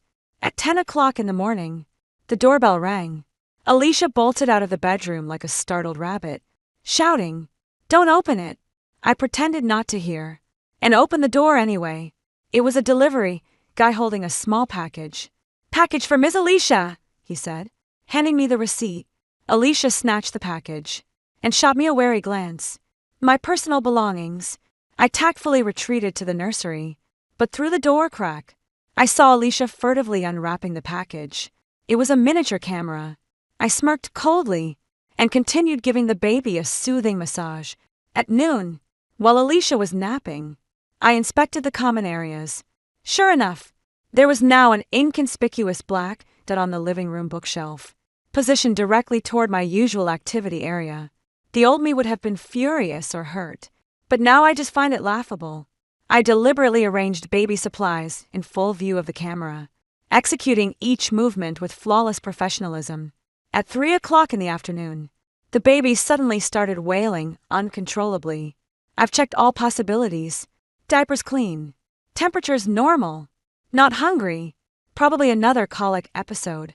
The old me would have jumped straight into full soothing protocols, but now I just jot down symptoms and timing before knocking on Alicia's door. "Miss Alicia!" The baby won't stop crying. "Thought you should take a look." Alicia flung the door open irritably. "Aren't you supposed to be some top-tier maternity nurse? Can't even handle this." Per the contract, parents must be notified of any abnormal situations. I replied calmly, especially suspected pathological crying. Pathological? Her face went pale instantly. What does that mean? Is the baby sick? That requires professional assessment. I said carefully, "I'd recommend observing the child yourself." Alicia stumbled toward the nursery in panic, while I followed at a leisurely pace. The baby was crying so hard its face turned crimson, its tiny belly heaving with each sob. Alicia stood frozen in panic, her eyes darting nervously. "What should we do? Should we take it to the hospital?" I stepped forward and gently palpated the baby's tummy. "Could be colic. Want me to handle this?" "Damn right I do," Alicia practically shouted. "What the hell are you waiting for?" I didn't take her attitude personally, and simply began the professional burping massage. Within 5 minutes, the baby calmed down and let out a loud burp. Alicia's expression was a complex mixed anger, shame, envy, and gratitude all tangled together. "Why didn't you handle this sooner?" She ultimately settled on anger. "I wasn't authorized to handle exceptions without approval." I replied calmly, "It's clearly stated in Appendix 6 of the contract." Alicia was left speechless and stormed off in a huff as I gently patted the baby's back. I thought to myself how ridiculous that woman was. In the evening, Evan texted, saying he had a business dinner and wouldn't be home for supper. Alicia hurled her phone onto the couch after reading the message. "Another business dinner. That's the 3rd time this week," she screamed hysterically. "He's clearly avoiding us." I quietly set the dinner table and prepared to retreat to my room. Alicia suddenly called out to me, "Mara, what do you think of Evan?" It's a trap. In my past life, I'd naively praised Evan for being studious and responsible, which only fueled Alicia's suspicions. Now I just shrug and say, "Don't know him well enough to comment." "Does he often talk to you?" Alicia's eyes sweep across my face like searchlights. "Keep our communication strictly work-related." I met her gaze steadily. "Miss Alicia, I'm a professional. Please respect my code of ethics." A flicker of embarrassment crossed Alicia's face before she turned confrontational. "Then why does he keep asking you parenting questions?" "Why not me?" "You'll have to ask him that," I said, down my napkin. "If there's nothing else, I'll retire for now." Back in the guest room, I locked the door and exhaled deeply. Alicia's paranoia and depression were progressing faster and more severely than in her previous life. It was a dangerous sign, but it proved my strategy was working. She was reaping what she'd sown. My phone suddenly vibrated with an unknown number. After a moment's hesitation, I answered the call. "Mara, this is Karen. Barbara referred me to you," came a gentle female voice. "I heard your contract ends this month. I'd like to book your services in advance." My eyes lit up. Mrs. Karen had been one of my most reasonable clients in my previous life. Wealthy and generous. More importantly, she was a single mother So there were no complications involving a husband. Yes. It ends this month. I lowered my voice. When's your due date? Mid next month. Perfect timing with your schedule, Mrs. Karen said with a smile. Barbara couldn't stop praising you. Said you're the most professional postpartum caregiver she's ever met. We briefly discussed requirements and compensation, agreeing to sign the formal contract before my current engagement ends. Hanging up the phone, I was in high spirits. With another option lined up, I won't have to worry about being left high and dry after things end with Alicia. Just as I was about to shut down my computer, a WeChat notification popped up. It was Evan. Mara, how's Jingjing doing today? After a moment's hesitation, I replied, she seems emotionally unstable. She could really use some company. He responded quickly, we've got a major project at work right now. I'm completely tied up. Could you possibly spend more time with her? I scoffed and replied, I'm a postpartum caregiver, not a therapist. Evan sent an awkward emoji followed by a long message. I know this isn't in the contract, but Jingjing hasn't been herself lately. Last night I caught her crying secretly in the bathroom, and this morning I saw her searching can postpartum depression harm babies. My heart clenched suddenly, although Alicia had emotional issues in her past life. 2. It never got this bad. Did my indifference hasten her breakdown? No. I dismissed that thought immediately. Alicia's issues stemmed from her own personality and marital situation. I simply stopped being the cushion like in my past life. As I was about to reply, a dull thud echoed from outside, followed by the sound of shattering glass. I immediately put down my phone and rushed to open the door. In the living room, Alicia stood amidst shattered glass fragments, clutching half a broken wine glass with wild eyes. He's not answering my calls at all, she muttered, probably busy entertaining that little secretary again. I quietly fetched a broom and started sweeping up the shards. Alicia suddenly grabbed my wrist. Mara, do all men turn like this? They stop cherishing what they've got. Her fingers were icy cold, her eyes bloodshot. I gently pulled away. You've had too much to drink. You should rest. I'm not drunk, Alicia shouted, then slumped unsteadily onto the couch. I'm just so tired.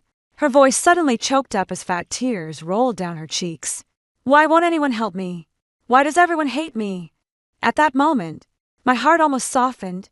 The old me would have sat down to comfort her, sharing other mother stories to reassure her these emotions were normal. But now I simply handed her a tissue box. Shall I call Mr. Evan back for you? Alicia jerked her head up, her eyes turning fierce. Why call him back? To see his hypocritical face. She staggered to her feet. I need sleep. Don't let the baby disturb me. Watching her stumble toward the bedroom, I heaved a long sigh. The situation was worse than I'd imagined. Alicia's mental state is deteriorating rapidly, while Evan chooses to escape. This family is falling apart, and I'm speeding up the process. A twinge of guilt surfaces, but reason quickly suppresses it. This isn't my fault. In my past life, I did everything to help them. And what good did it do? All I got in return was the cold steel of a blade. Back in the guest room, I took out that little notebook and meticulously documented everything from today. Alicia's emotional outburst, suspected drinking, neglect of the baby, all crucial evidence. Before closing the notebook, I glanced at my phone. Evan texted again. Mara, is Jingjing okay? She's not picking up my calls. I didn't respond. Let them figure it out themselves. I've done more than enough. Late at night, the baby monitor suddenly crackled with crying. I checked my watch. 1:15 a.m. The crying lasted 5 minutes, but Alicia never showed up. 10 minutes later, I sighed and got up to head to the nursery. The little one was crying, his face red, his diaper completely soaked. With practiced ease, I changed his diaper and gently patted him to soothe him. Just as I was about to leave, a shadow appeared in the doorway. It was Alicia, wearing rumpled pajamas with gloomy eyes. I knew it, she sneered. You'd love for me not to show up, just to prove how capable you are. Isn't that right? I didn't argue, simply stepped aside to let her pass. The baby's been taken care of. You can rest now. Alicia blocked the doorway. Mara, just who exactly are you? My heartbeat suddenly quickened. I don't understand what you mean. You clearly have the ability, but refuse to help me. She narrowed her eyes. You're enjoying my misery, aren't you? I took a deep breath. Oh, Miss Alicia, I'm simply providing services as per contract. Emotional support isn't included. Emotional support? Alicia suddenly let out a shrill laugh. Ha! That's rich. You're just a heartless. The baby woke up startled and began crying again. Alicia whirled toward the crib. Shut up! Instinctively, I stepped between her and the baby. Oh, Miss Alicia, you need rest. You should go back to bed. Alicia's gaze turned dangerous as she leaned in, her breath reeking of alcohol. Mara, mark my words. This is my house. My child. You're nothing here. I met her gaze calmly. Of course. I'm just a postpartum caregiver. I'll be gone by month's end. That remark seemed to hit a nerve. Alicia's face cycled through several expressions before settling on a disdainful snort. She turned and stormed off, slamming the master bedroom door behind her. I heaved a long sigh and returned to the crib. The little one has fallen asleep again. Tear stains still glistening on those tiny cheeks. Gently wiping away those droplets, my heart churned with mixed emotions. Back in the guest room, sleep completely eluded me. Alicia's mental state was teetering on the brink, and I might have been the final straw that broke her. My phone lit up with another message from Evan. Mara, I'll be back first thing tomorrow. Please keep an extra close eye on Jingjing tonight. I didn't respond, just turned off my phone. Outside the window hung a cold, solitary moon. 12 days remained until the contract expired. 12 days. Enough time for anything to happen. The morning sun stabbed through the curtain gap, jolting me awake. After last night's confrontation with Alicia, I slept fitfully, my dreams fragmented. A glance at my phone showed 6:20, 10 minutes before the alarm. Furtive rustling sounds came from beyond the door, as if someone was treading carefully. I held my breath and listened intently. Footsteps halted outside my door, followed by faint metallic clicks. Someone was trying to pick my lock. Silently slipping out of bed, I grabbed the pepper spray from my nightstand and positioned myself behind the door. The doorknob turned slightly, but the deadbolt didn't engage before bed thwarted their attempt. Mara, are you awake? Alicia's voice oozed through the door, sickeningly sweet, a complete contrast to last night. I waited 3 seconds before responding. Just woke up. What's up? The baby seems to have a fever. Her voice carried deliberate panic. Could you take a look? I threw on my jacket and opened the door. Alicia stood there, impeccably dressed, makeup flawless, nothing like a mother worried about her sick child. Her eyes darted across my room, lingering momentarily on my suitcase. Did you take your temperature? I shifted to block her view while closing the door. Yes, 38.2 degrees Celsius. She gave a precise reading, but avoided eye contact. In the nursery, the baby was fussier than usual, but when I used the ear thermometer, the display clearly showed 37.6 degrees Celsius, slightly elevated, but not a fever. I glanced at Alicia, who uncomfortably turned away. It's slightly warm, but not a fever. I said calmly, drink more water, and keep monitoring. Alicia suddenly became agitated. Impossible. It showed over 38 degrees Celsius just now. Are you using it wrong? I silently handed her the ear thermometer. You can take another reading yourself. Alicia fumbled clumsily with the device, failing several times to position it correctly in the baby's ear canal, making the child uncomfortable until they started crying. The thermometer still showed 37.6 degrees Celsius in the end. How strange, she murmured. It was just I didn't call her out on the lie. Just did a quick check of the baby's other symptoms.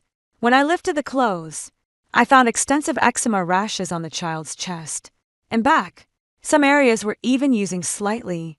The eczema looks quite severe. I pointed out medication will be necessary. Alicia's expression changed instantly. How could this happen? I've been applying moisturizer daily. Unlike my previous approach of explaining eczema causes and care routines, I simply said, you should see a doctor. Alicia's tone turned sharp. Can't even handle such a minor issue. Seems like you're just slacking off. I looked at her calmly and said, according to the contract, medical issues require professional doctors. I can assist with caregiving, but I'm not qualified to diagnose or prescribe medication. Alicia opened her mouth to argue, but ended up shooting me a glare before turning to grab her phone. I overheard her calling Evan, her voice instantly turning pitifully frail. "Honey, the baby's sick. That nanny won't lift a finger. Can you come home?" While she was on the phone, I carefully examined the baby's condition. The eczema looks quite severe, but it's not life-threatening. In my past life, I would have applied wet compresses, ointments, and patiently explained prevention methods to Alicia. Now, I simply jot down the symptoms and timing, then wait for Alicia to make her own decision. Alicia returned quickly with a triumphant look. "Evan's coming right back to take the baby to the hospital. Go pack what we'll need." I nodded and started packing the diaper bag. Alicia stood by scrutinizing my every move with nitpicking comments. "Did you pack enough wipes? Bring an extra bottle, just in case." Just as I finished packing and was about to zip up the bag, Alicia suddenly grabbed my hand. "Wait!" She pulled out a tube of diaper rash cream. "We must take this. Hospital diapers are terrible." I noticed her nails were filed to sharp points, and there was a fresh cut on her right ring finger as if sliced by something sharp. That wound hadn't been there last night. When she searched my room, Evan rushed home half an hour later in his full business suit, clearly having left an important meeting abruptly. The moment he stepped inside, he anxiously asked, "How's the baby?" Alicia instantly transformed into a fragile, helpless damsel, throwing herself into her husband's arms with teary eyes. "I'm so scared. The baby's covered in rashes." Evan soothingly patted her back before turning to me. "Mara, is it serious? You should see a doctor," I repeated, handing him the diaper bag. The trip to the hospital was unexpectedly calm. Contrary to her usual self, Alicia didn't give me a hard time. Instead, she held the baby tightly the whole way, displaying unusual maternal instincts. Evan kept glancing at his wife through the rearview mirror while driving, his expression unreadable. The doctor confirmed it was eczema and prescribed ointment along with antihistamines. While explaining the cause, the doctor specifically asked, "Has anyone in the household been experiencing significant mood swings recently?" A mother's emotional state directly affects her baby. Alicia's face immediately darkened. Evan cleared his throat awkwardly. "I've been swamped with work lately, so my wife might be a bit worn out. It's more than just exhaustion," the doctor said gravely. "Postpartum is common, but without timely intervention, it can impact the entire family." His meaningful glance lingered on the baby's rash. The car ride home was suffocatingly tense, the air thick enough to cut with a knife. Alicia clutched the sleeping infant tightly, her hollow gaze fixed on the passing scenery outside the window. Evan opened his mouth several times, but the words died on his lips each time. After lunch, Evan called me to the balcony. "Mara, what do you think about Jingjing's condition?" I replied cautiously, "I'm not a doctor, so I shouldn't really speculate, but she wasn't like this before." Evan tugged at his hair in distress. "She was so gentle and caring when we were dating, even during pregnancy. When she had occasional mood swings, it was manageable. How could she change so much after childbirth?" "Postpartum hormonal changes are significant," I said objectively. "Coupled with parenting stress, emotional volatility is quite common." Evan suddenly grabbed my hand. "Mara, could you stay a bit longer? I'll double your pay." With Jingjing's current condition, I'm really worried. I gently withdrew my hand. "Mr. Evan, I've already arranged my next position. May I suggest hiring a professional therapist or nanny?" His face fell instantly. "How can you be so heartless?" Those words stabbed through my heart like a knife. In my past life, I lent a helping hand with all my heart, only to meet a bloody end. Now, when I choose self-preservation, I'm branded as heartless. How ironic. Human nature can be I'm a postpartum caregiver, not a therapist. I replied calmly. Professional boundaries mean sticking to our designated roles. Evan left with disappointment. I returned to the guest room and started packing my belongings. With 7 days left until the contract expires, I decided to prepare in advance to avoid last-minute chaos. When I opened the drawer, I noticed someone had been through my things. My notebook was out of place with a dark red stain along its edge. Upon closer inspection, it was bloodstains.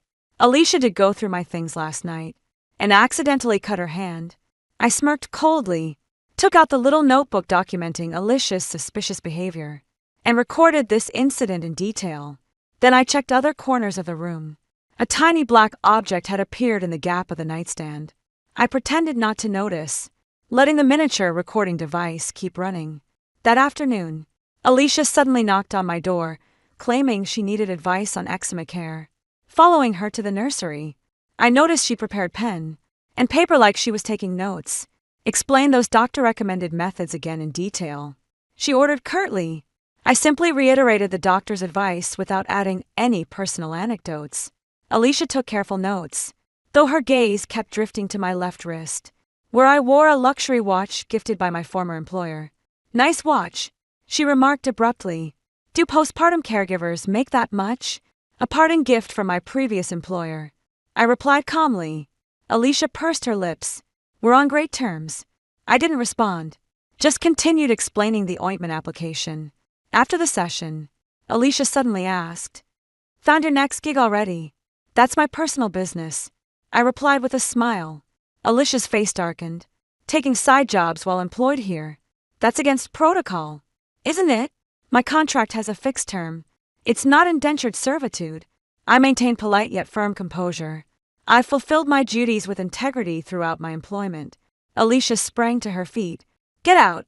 I exited calmly, and immediately checked the recording device upon returning to the guest room. Just as expected, the entire conversation had been captured. I buried it deep in the drawer and resumed packing. During dinner, Evan announced he'd be away on a business trip for 2 days next week. Alicia exploded. "You know the baby's sick, and I've got therapy appointments, and you're choosing now to travel. This project's critical. I can't back out." Evan mumbled defensively. "What could possibly matter more than your family?" Alicia slammed her chopsticks down. "Are you seeing someone else?" Evan's face darkened. "What nonsense are you spouting?" "Nonsense!" Alicia shrieked. "Then why are you always avoiding me? Why do you keep whispering with Mara? Why?" "Enough!" Evan slammed the table as he stood up. "Mara's a professional. What's wrong with asking her parenting advice? You know nothing about it, yet you forbid me from consulting others." Alicia stood thunderstruck, tears welling up instantly. How could you?" I quietly stood up, preparing to retreat to my room. The farther away from this family drama, the better. "Mara," Alicia suddenly called up to me. "Are you happy now? Stirring up trouble between us must be quite satisfying." I stopped and turned to face her calmly. "Miss Alicia, I've never interfered in your family matters. If you have doubts, you can review the house surveillance." Evan snapped out of it. "2. Jing. You're crossing the line. Mara has always been professional. This is all on you. Get the hell out." Alicia shrieked hysterically, flipping the dining table violently. The shattering dishes startled the baby awake, and cries immediately echoed from the nursery. Evan rushed to tend to the child while I began cleaning up the mess on the floor. Alicia stood nearby, her chest heaving violently, glaring at me with venomous eyes. "You're leaving soon, aren't you?" she said abruptly with eerie calm. I looked up at her. 7 days left on the contract. Alicia gave a cold laugh. 7 days. That's quite some time.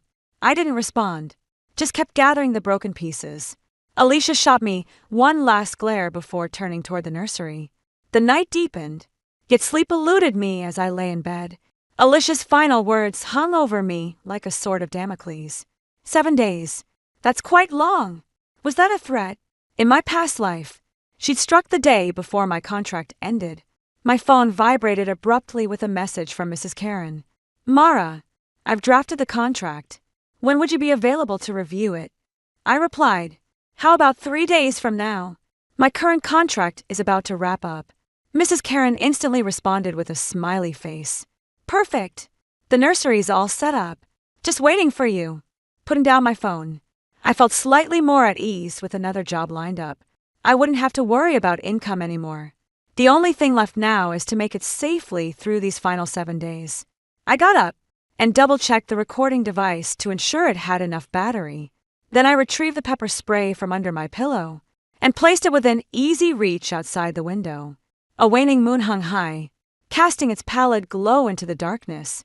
In the nursery, The baby's intermittent cries mingled with Alicia's impatient shushing, and Evan's weary sighs.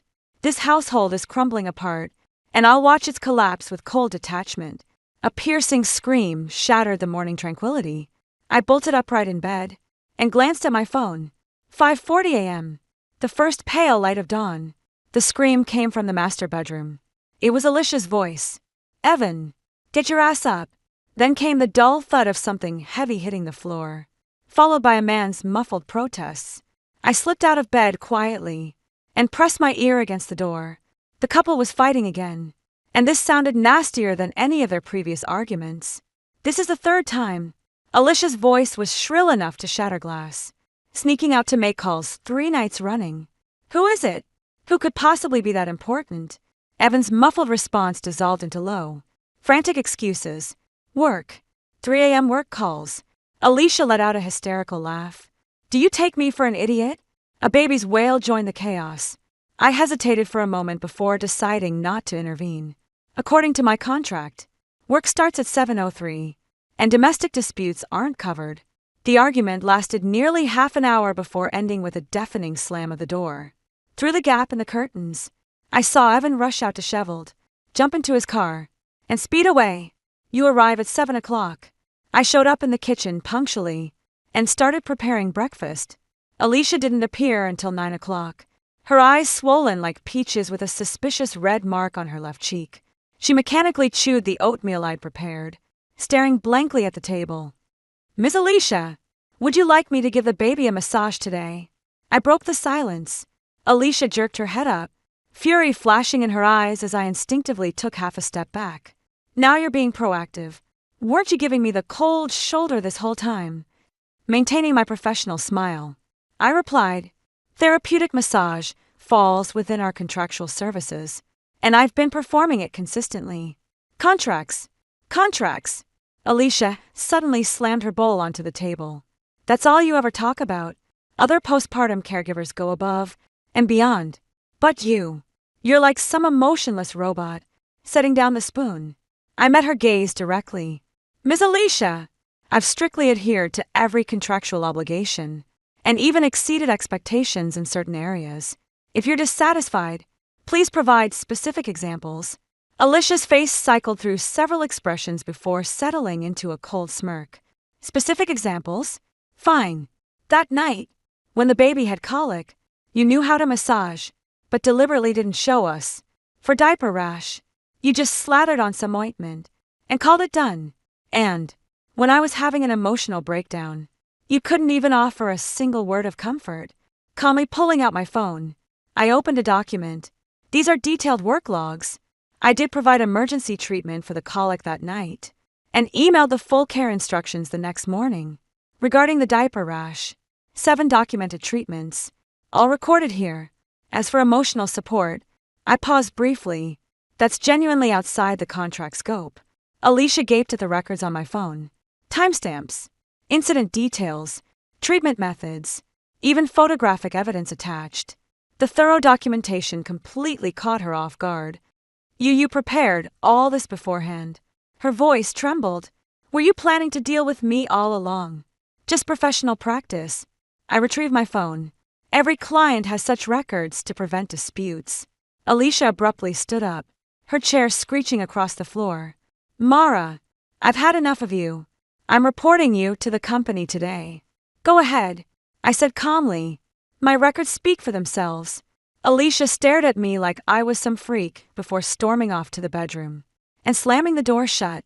I let out a long breath and went back to eating my breakfast.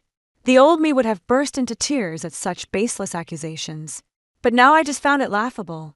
I've been keeping this detailed journal since the very first day of my rebirth, precisely for a situation like today. At 10 o'clock in the morning, the doorbell rang. Through the peephole, I saw Evan with dark circles under his eyes. His suit crumbled as if he'd been up all night. "Mara," he whispered the moment he stepped inside. "Where's Jingjing?" "The bedroom," I answered curtly. "Did you two have a fight?" Evan gave a bitter laugh as he carefully removed his leather shoes. "She accused me of cheating and went through my phone at midnight. I couldn't take it anymore. So, I checked into a hotel." I didn't respond. simply handing him a cup of tea instead. Evan accepted the teacup, his fingers trembling slightly. Mara, I have an awkward favor to ask. I didn't waver. Could we renew the contract? He pleaded urgently. I'll give you a 50% raise, with Jingjing's current condition. I just can't leave her alone with the baby. My heart skipped a beat. Evan had asked for contract renewal in my past life, too. But back then it was because he was satisfied with my service. Now, it's all because of distrust toward his wife.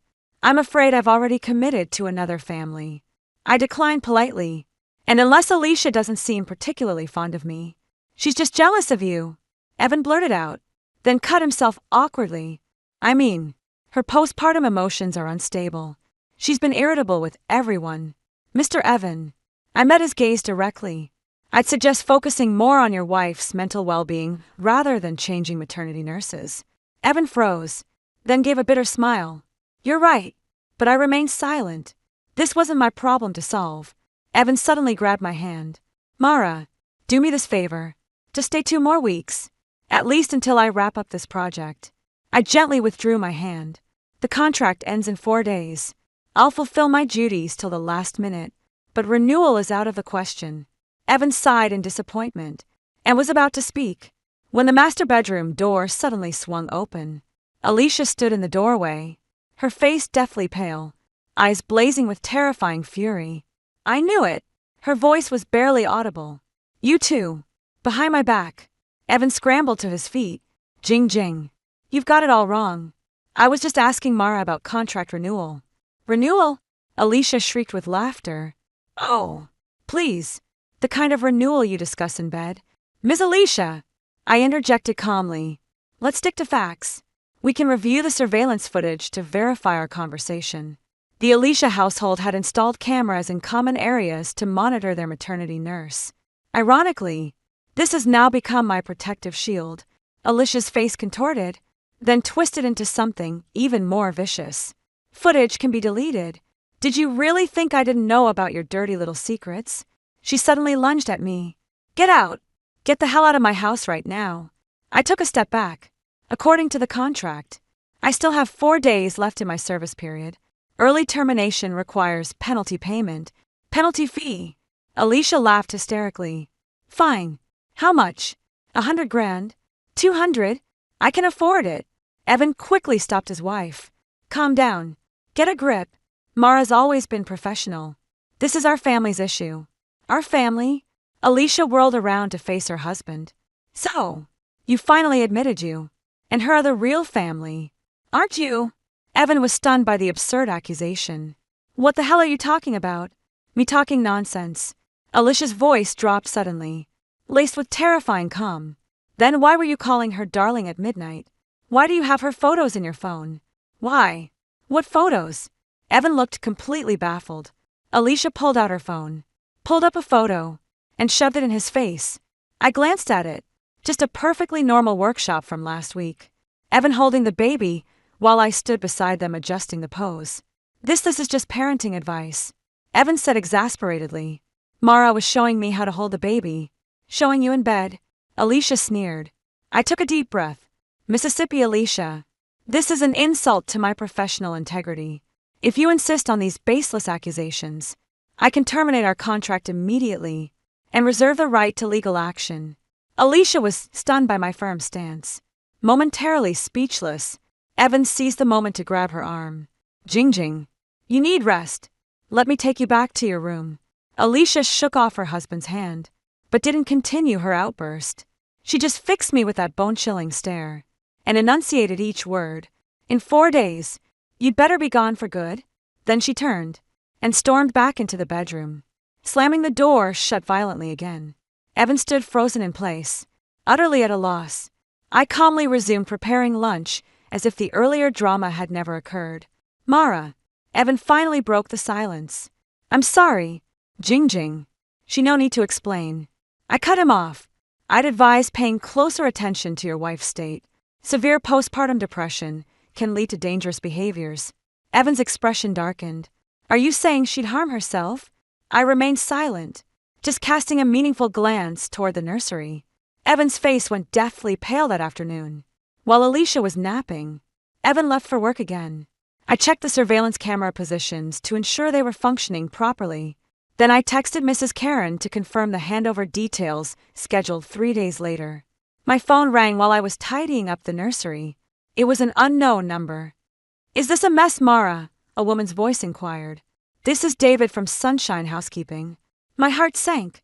Sunshine Housekeeping was the agency I worked with. Had Alicia actually filed a complaint? "Yes. This is Mara. I'm a mess. Alicia just called demanding early contract termination." David's voice carried confusion. "But she refuses to pay the penalty fee and threatened to report you." "What happened?" I briefly explained the situation and mentioned I had complete work records as evidence. David visibly relaxed upon hearing this. "That's good. The company will handle it. Just complete the contract as planned." Hanging up the phone, I let out a long sigh of relief. Clearly, Alicia was dead set on forcing me out, even willing to escalate it to the agency. Thankfully, I prepared for this. Alicia didn't show up for dinner. Evan came back very late, looking utterly exhausted.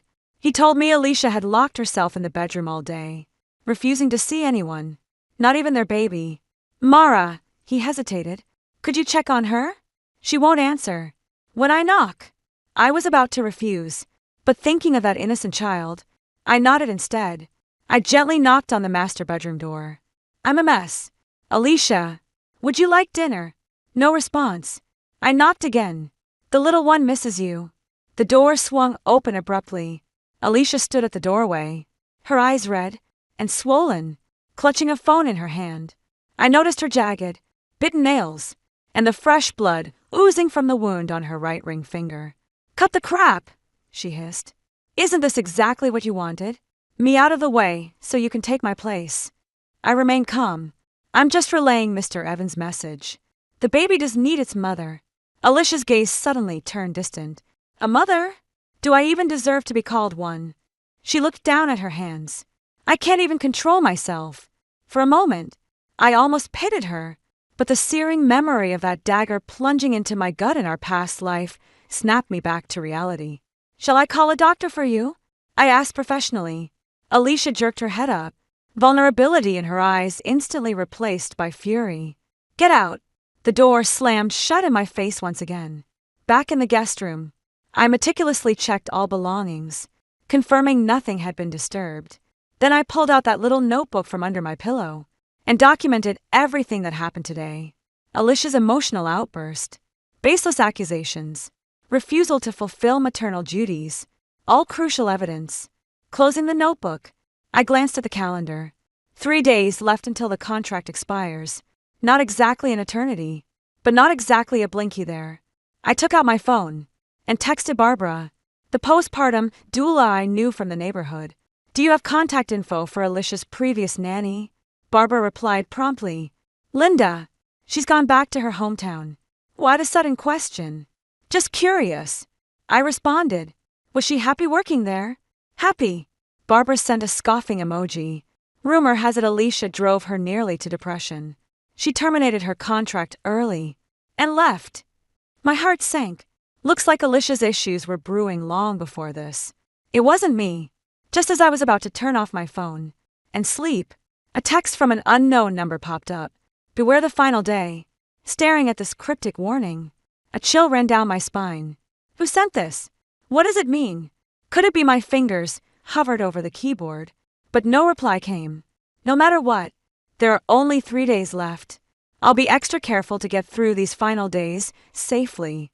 Outside the window, a waning moon hung high, casting its pallid glow into the darkness in the nursery. The baby suddenly started crying, its wails piercing through the silent night. But this time, no one came to soothe him. The final day, I opened my eyes and stared at the ceiling for a long while. Ever since my rebirth, I've been waiting, or rather dreading, for this day to come. In my past life, Alicia ended my life with a fruit knife on the final day of my contract. The sunlight streaming through the window couldn't be more different from that bloody day etched in my memory. I glanced at my phone. 6:30, a full half hour before my alarm was set to go off. I sprang out of bed and double-checked my already packed luggage. All essentials were securely packed. leaving out only today's necessary clothes and toiletries. The little notebook documenting Alicia's unusual behavior was tucked safely in my inner pocket. Right at 7 o'clock, I appeared punctually in the kitchen. To my surprise, Alicia was already seated at the dining table with a steaming cup of coffee in front of her. She wore a pale blue dress, her hair meticulously styled, and even had on light makeup, looking every bit like she was attending some important occasion. "Good morning, Mara," she greeted me with a smile, her voice impossibly soft. Every hair on my body stood on end. This unnatural kindness was more terrifying than yesterday's hysteria. I nodded cautiously and replied, "Good morning, Miss Alicia. You're up early. Last day, and all." Alicia took a sip of coffee, wanted to say a proper goodbye. As I turned my back to prepare breakfast, I could feel her gaze slithering down my spine like a venomous snake. The sharp fruit knife was missing from the kitchen knife rack. "Where's Mr. Evan?" I asked casually. "He's on a business trip. Decided last minute yesterday." Alicia replied softly. "He said, well, at least we've got you looking after us." My heart sank. With Evan away, there'd be nobody to stop Alicia if she really decided to do something. "Last time you attacked me, it was just the two of us home alone." Two. Breakfast ended in eerie silence. Alicia even complimented my porridge and helped with the dishes. This unusual kindness put me on edge. I was walking on eggshells. At 10 o'clock in the morning, Alicia suddenly suggested giving the baby a bath. "Mara, it's my last day. Could you show me the right way to bathe her?" She blinked earnestly, putting on a studious expression. "You've always done it before, and I never quite got the hang of it." I nodded and followed her to the nursery. The baby waved her tiny hands excitedly. When she saw us, my heart clenched. After today, I'd never see this little one again. The bath went surprisingly smoothly. Alicia was learning with such focus that I began questioning if I'd been overly suspicious. But as she lifted the baby from the tub, I noticed her right hand trembling slightly, her nails digging deep into her own palm. "You're doing great." I handed her the towel. "Just be a little gentler." Alicia's smile froze for a split second before turning sweet again. Mara's such a natural teacher. At noon, Alicia offered to help me prepare lunch. "Last day today. I should really learn to cook something," she said with a laugh. "Can't keep relying on takeout and nannies forever." Right. My guard went up. The kitchen. Knives. Being alone together. This scene felt eerily similar to my past life. But I didn't refuse. Just discreetly checked the pepper spray in my pocket and my phone's recording function. "Let's start with something simple." Alicia tipped tomatoes and eggs from the fridge. "Teach me how to make scrambled eggs with tomatoes." I stood beside her, maintaining an arm's length distance, briefly explaining the steps. Alicia moved clumsily and earnestly, genuinely seeming to just want to learn cooking. Was I overthinking this? Had the course of this lifetime already changed? "Mara," Alicia suddenly spoke, her voice dropping several tones. "Do you think I'm a bad mother?" The question caught me completely off guard. I chose my words carefully. "You're just inexperienced." Evan said the same thing. She gave a bitter laugh, the knife scraping harshly against the tomato. "He said I'm too tense, too sensitive, that I'm not as good with kids as you." I took a subtle step back. "Every mother has her own way, but he prefers your way." Alicia whirled around, the knife flashing dangerously through the air. "The way he looks at you, the name he calls out at night. It's always you." My heart nearly stopped beating. That knife, the very fruit knife that killed me in my past life. "Miss Alicia, you've got the wrong idea." I kept my voice steady while edging toward the door. "My relationship with Mr. Evan is strictly professional." "Liar." Alicia's face contorted, her sweet facade shattering completely. I sighed. "Your photos in his phone. Those late-night calls where he called you darling. That wasn't me." I kept backing away, my hand slipping into my pocket to grip the pepper spray. "Probably just a work contact." "Shut up."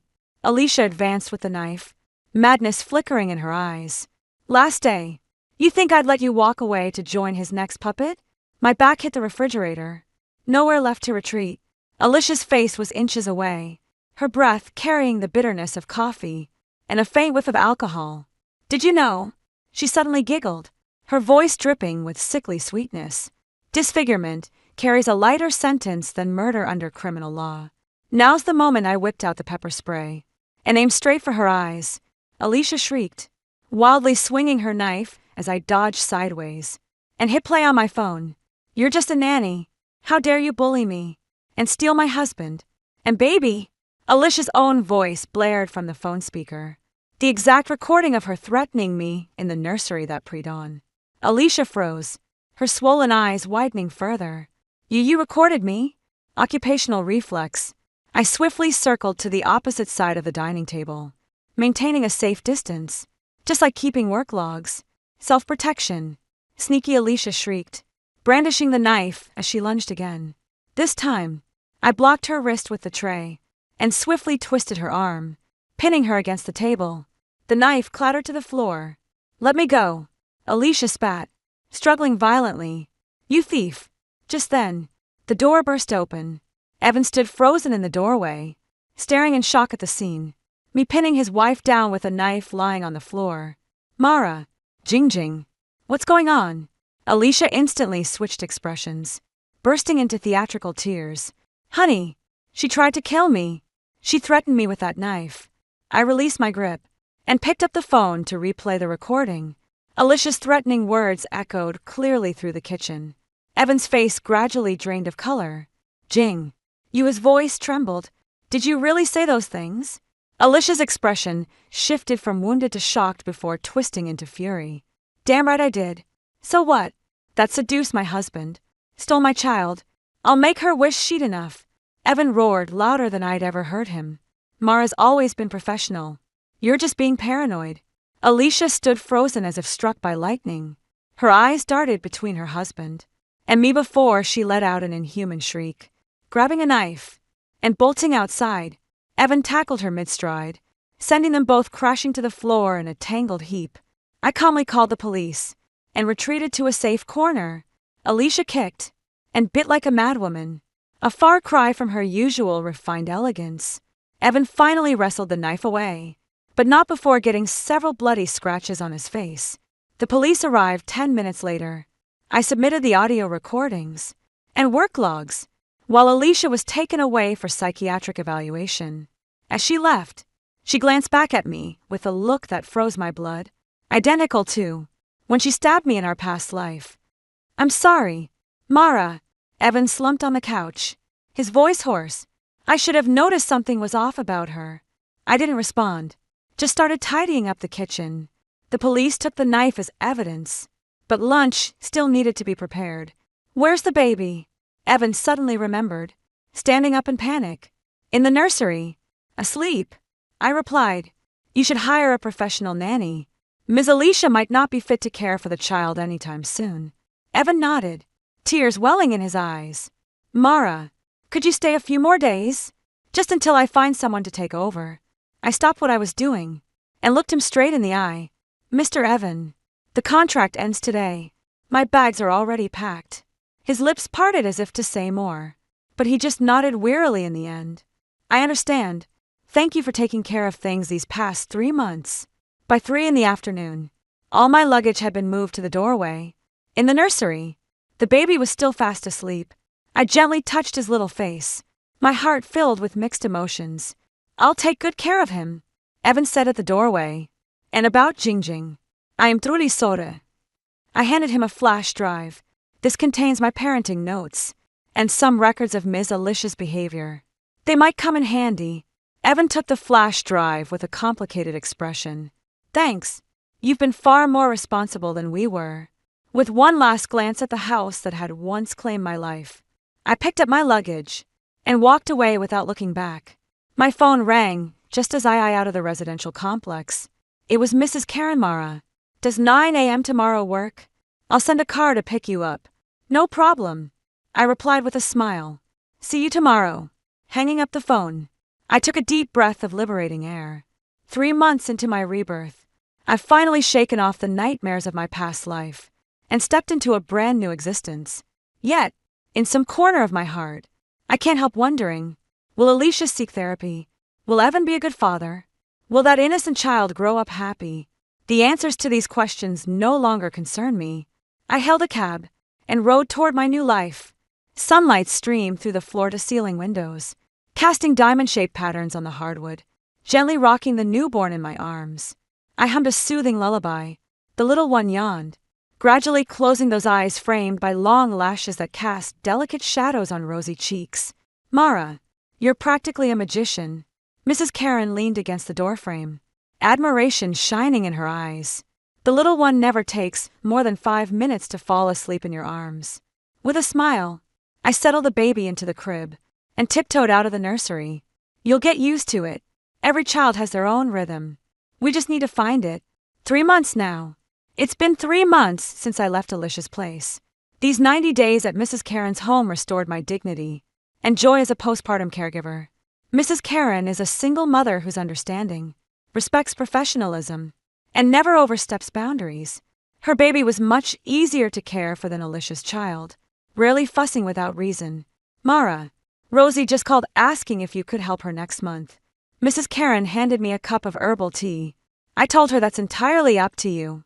Taking the teacup, I inhaled its fragrant steam. "Rosie, the one we met at last parent-teacher conference." "That's her." Mrs. Karen chuckled. "You're quite the celebrity in our circle now. People are lining up for your availability."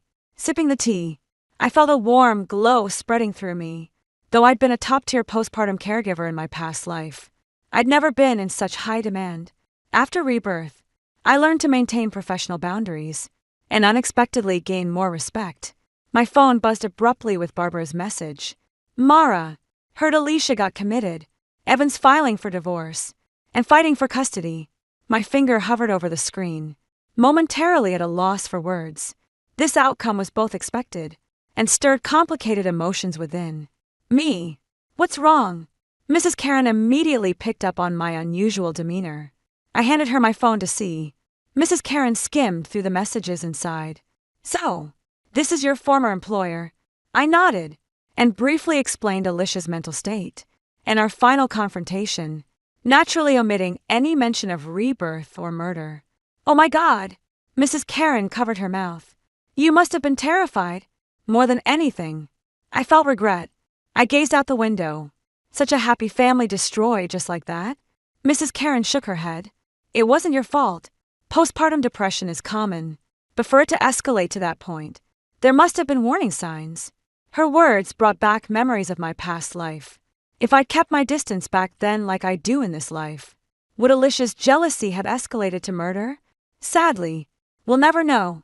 That afternoon, while the baby slept, I met Barbara at a nearby cafe. She couldn't wait to spill the latest gossip the moment she saw me. Barbara lowered her voice. "Alicia's been diagnosed with paranoid schizophrenia. Rumor has it she even attacked nurses at the hospital, accusing them of seducing her husband."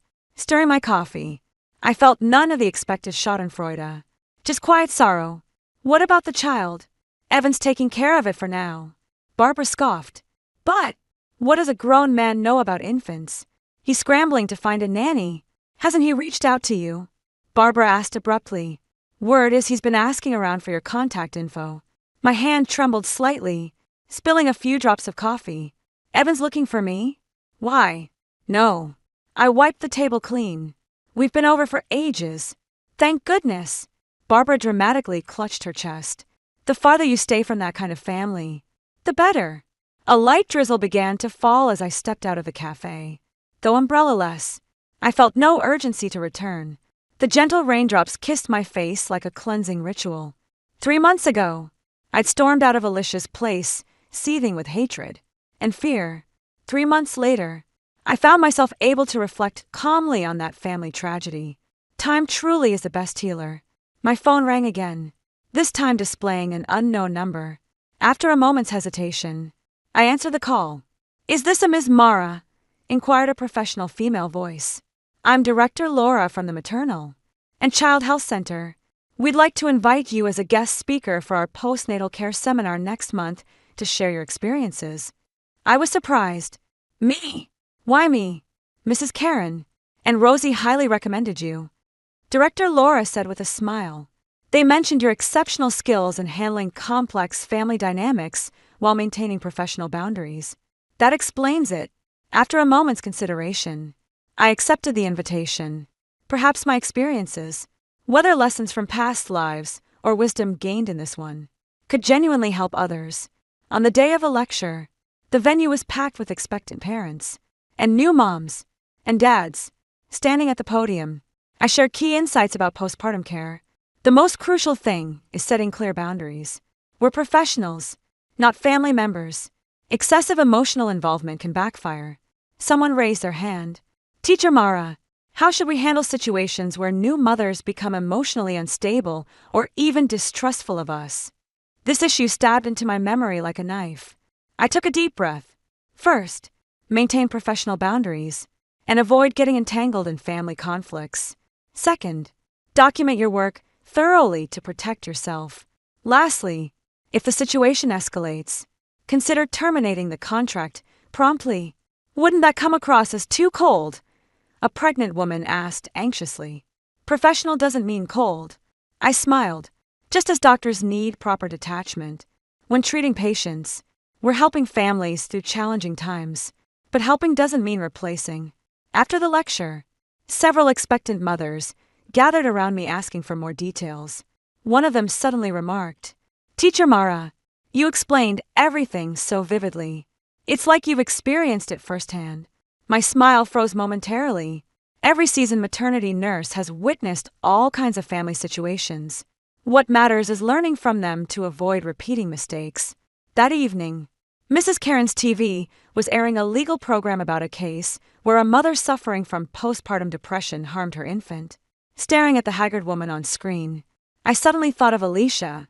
Where is she now? Has she gotten treatment? Is there any improvement? Horrible. Mrs. Karen shook her head with a sigh. Early intervention might have prevented things from getting this bad. Indeed, I murmured in agreement. If only, if I hadn't been so meddlesome in my past life. If I'd noticed Alicia's condition sooner. If. Too many ifs.